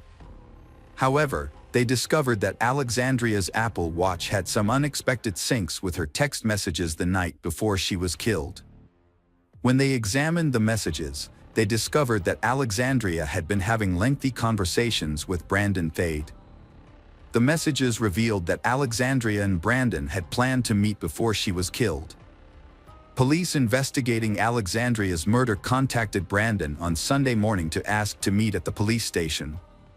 However, Brandon declined the invitation that day but agreed to meet the next day at 8:30 a.m. Monday. On Monday, Brandon failed to show up at the police station as scheduled, prompting police to trace his cell phone. Cell phone data showed that Brandon was traveling south on Interstate 55 toward Memphis, leading police to suspect that he was trying to flee. As a result, they issued an arrest warrant and alert for his vehicle, which was easily identifiable due to its unique license plate. 2 hours after the warrant was issued for Brandon, the Memphis Fugitive Task Force located his vehicle at a gas station. Brandon was found sitting in his vehicle at a gas pump, where task force agents arrested him and notified Mississippi police. When police searched Brandon's vehicle, they discovered a .40 caliber handgun. Brandon's clothing was also found to be covered in blood after he exited the vehicle. After his arrest and return to Mississippi, police began tracking Brandon in the days leading up to the Alexandria murders. On Saturday, July 20th, Brandon visited friends and went bowling. The next day, Brandon visited another friend, bringing a 6-pack of beer and the same .40 caliber handgun found in his vehicle. The friend reported that they talked for a while, but when the friend woke up on Monday, Brandon was no longer there. Brandon's background check did not reveal any history of violence or altercations. Interviews with friends and family members of both Brandon and Alexandria provided detailed information about the couple's history. They met at a local bar in Oxford during their freshman year and initially began dating. However, their relationship declined during their sophomore year. Notably, Alexandria's loved ones noticed a change in her demeanor, as she seemed to be more invested in the relationship than Brandon. This imbalance led to tension between the two. Brandon eventually blocked Alexandria from contacting him because she frequently went out at night, drank, and then called him. A year after their breakup, Brandon and Alexandria got back together the summer before Alexandria's senior year. They decided to rekindle their relationship. However, the reunion did not last long. Brandon was eventually charged with Alexandria's murder, specifically premeditated murder, which carries the death penalty. When news of Brandon's arrest spread, it caused widespread shock and attracted intense media attention in Oxford. The community was caught up in speculation and rumors as people shared their theories about the case. Reporters descended on the town, seeking interviews with people close to Alexandria and Brandon. In September 2019, Brandon pleaded not guilty to murder. As police continued to gather evidence, they reviewed text messages exchanged between Brandon and Alexandria before her murder. The messages revealed that Alexandria was concerned that she might be pregnant in April 2019, 3 months before her death. On April 14th, Alexandria sent Brandon a photo of a home pregnancy test result. He made it clear that they would not keep the baby and suggested that they could buy abortion pills. Alexandria, however, did not want an abortion, and she thought that she would meet someone who would love her and her child.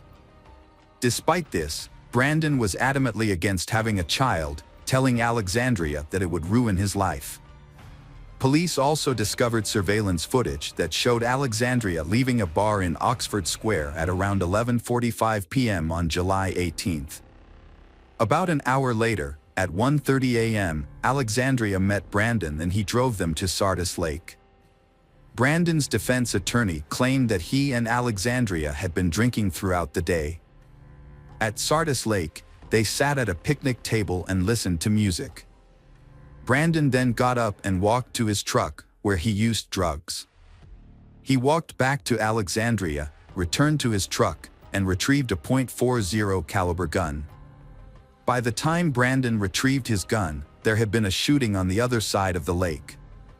After the incident, Brandon and Alexandria continued to talk, but the situation became heated, and Brandon shot her.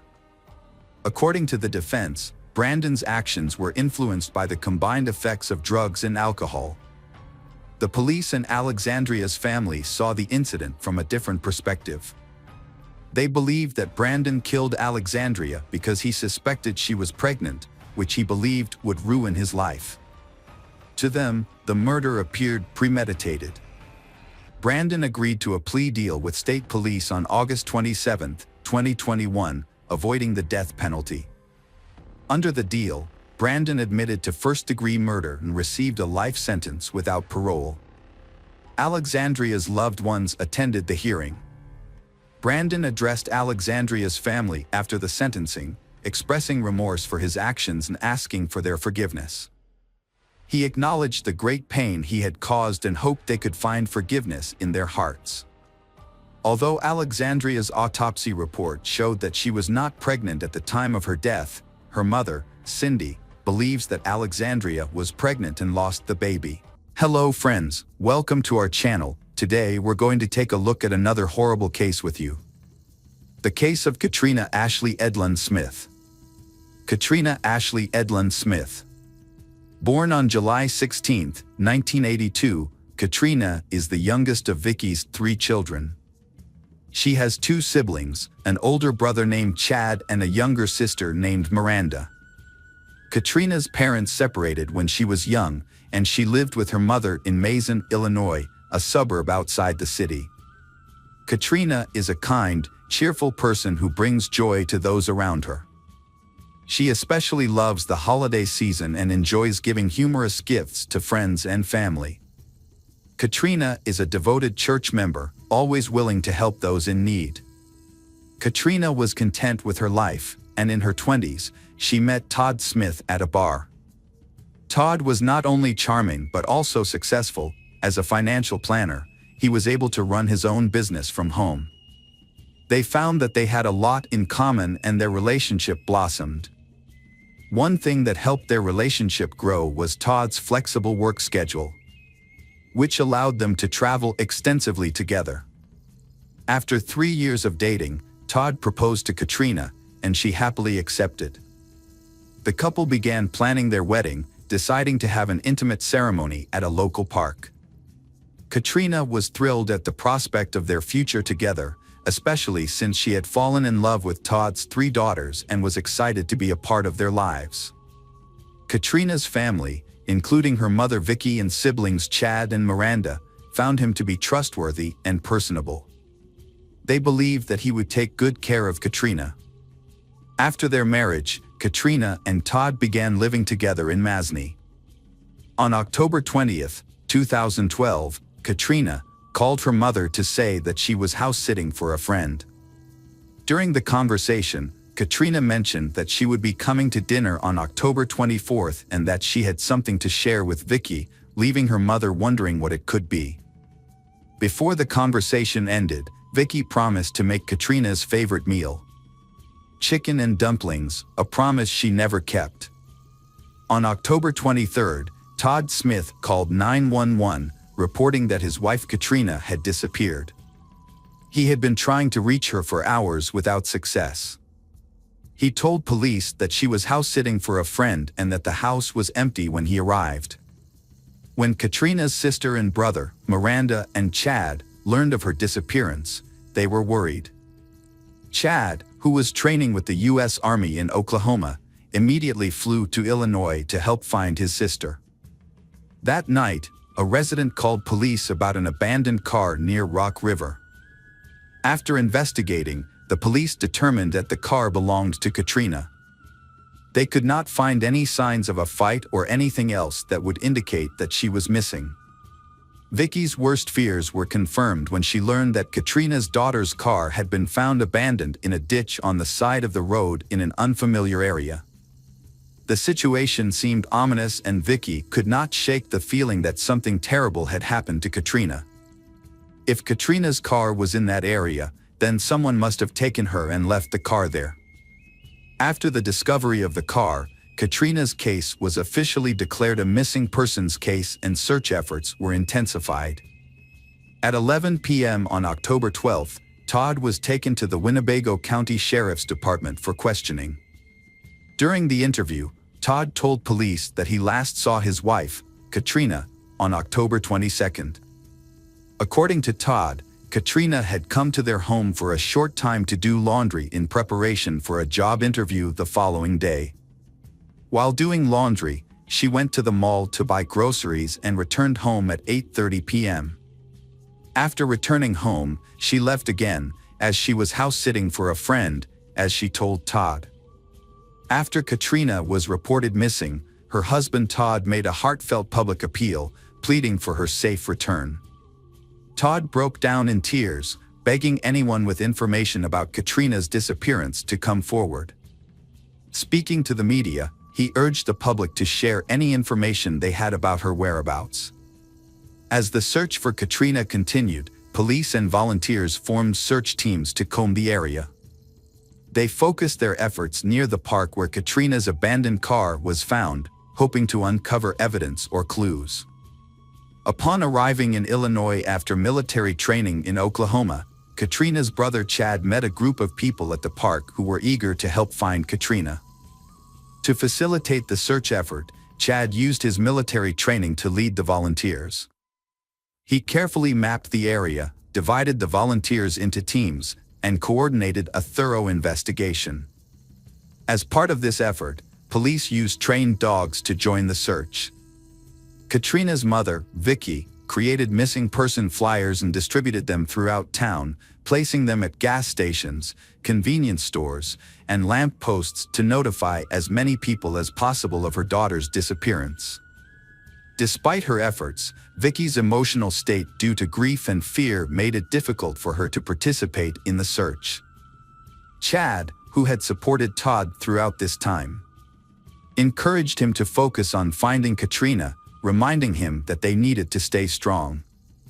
Later, a police officer discovered several items near Katrina's abandoned car. These items included a wallet, a cell phone, and a towel that appeared to have been used to wipe up blood. It was clear that someone had thrown these items away when they left the car. At that point, the police suspected that something terrible had happened.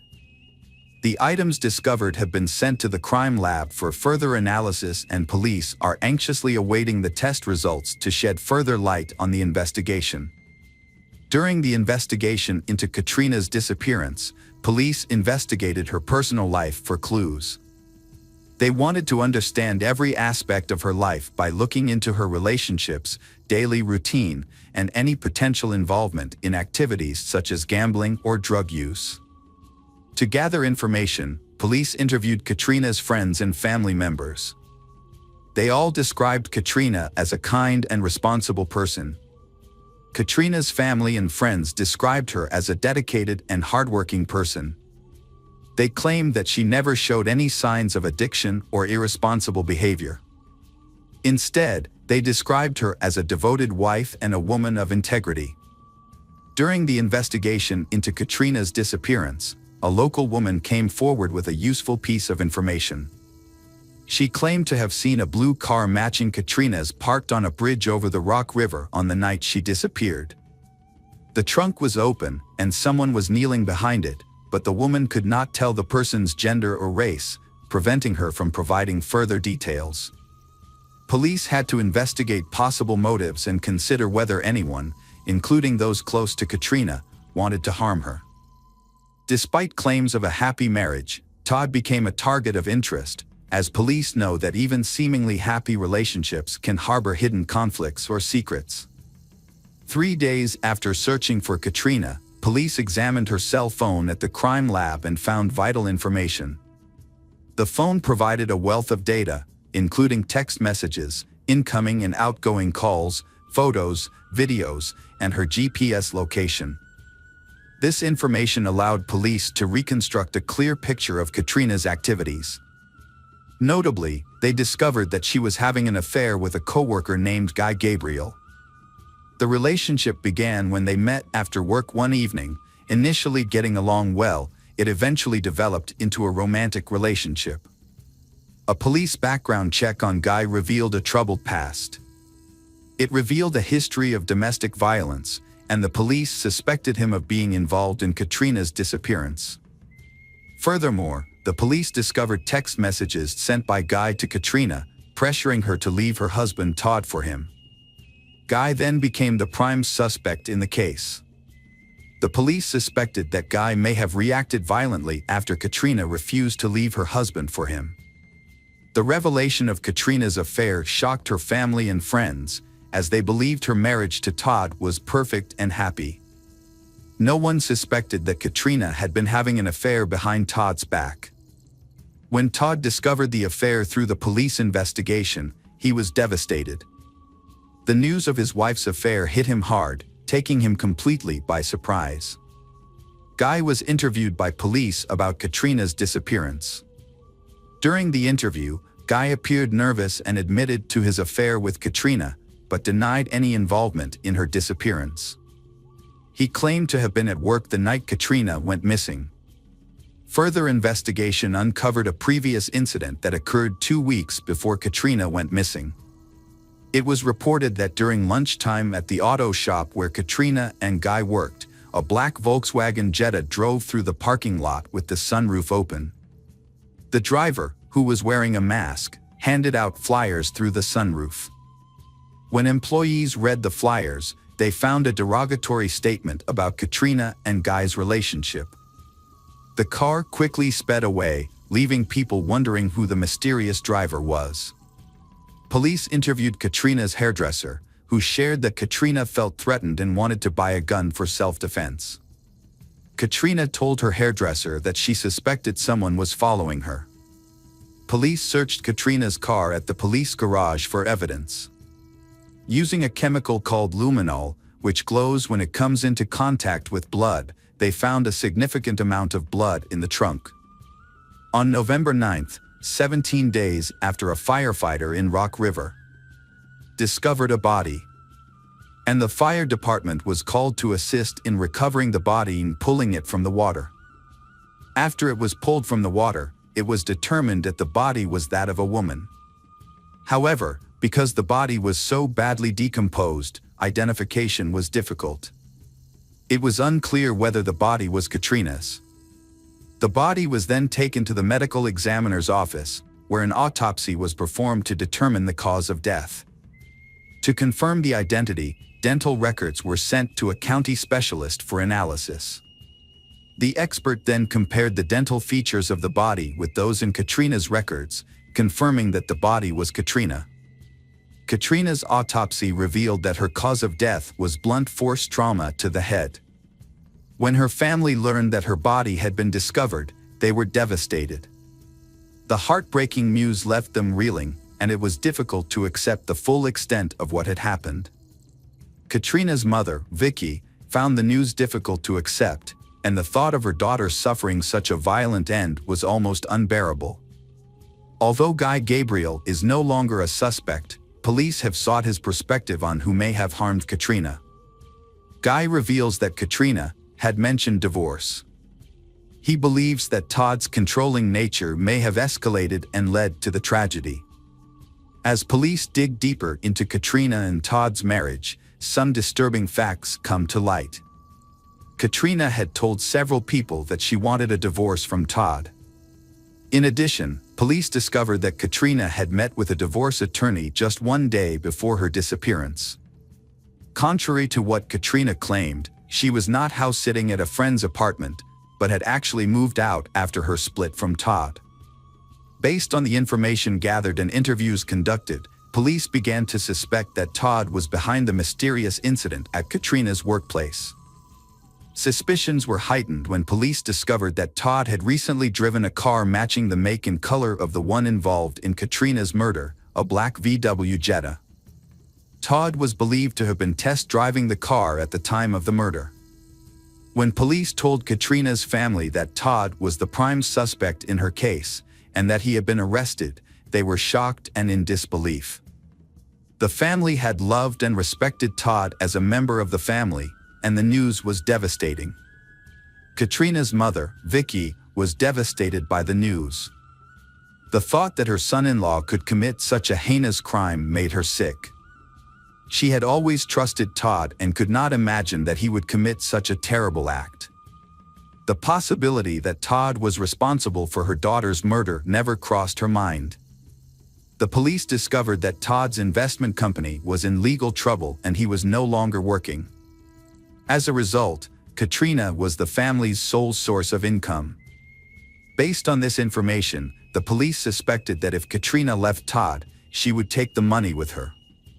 This possibility may have motivated Todd to consider killing his wife as a way to gain control of the family's finances. Police obtained a search warrant for Todd and Katrina's home to collect evidence. During the search, they found a baseball bat in the garage that had blood on it, leading police to suspect that it could be the murder weapon. The injuries on Katrina's body supported this theory, as they were consistent with blunt force trauma. To confirm their suspicions, a DNA test was conducted on the bat. The results showed that the blood on the bat belonged to Katrina. Furthermore, police discovered a large, unusually clean area under the car. Upon examination, they discovered that the blood left under the car matched Katrina's DNA profile. 30 days after Katrina's murder, her husband Todd was arrested and charged in connection with her death. Todd's trial began on January 11, 2017. During the trial, the prosecution presented its case against Todd, replaying the events of the night Katrina died. Key evidence included a recent meeting between Katrina and a divorce attorney to discuss her marital problems. The prosecution argued that Katrina's decision to divorce indicated that their relationship was in trouble. According to the prosecution, Katrina had visited Todd's home that day to do laundry in preparation for a job interview the next morning. During the visit, the prosecution claimed that Katrina had made it clear to Todd that she wanted to end their marriage. They argued that this caused Todd to become aggressive and attack Katrina. The prosecution alleged that while Katrina was in the garage, Todd became angry and picked up a baseball bat, beating her to death. After Katrina died, Todd allegedly moved her body into the trunk of her car. Todd then drove Katrina's body to a remote area called Rock River, where he disposed of the body by throwing it off a nearby bridge. After dumping her body, Todd parked his car on the side of the road and walked home. Once home, he cleaned up any evidence of his crime by disposing of Katrina's cell phone and the bloody towels he used to mop the garage floor. Todd Smith was found guilty by a jury and sentenced to 55 years in prison.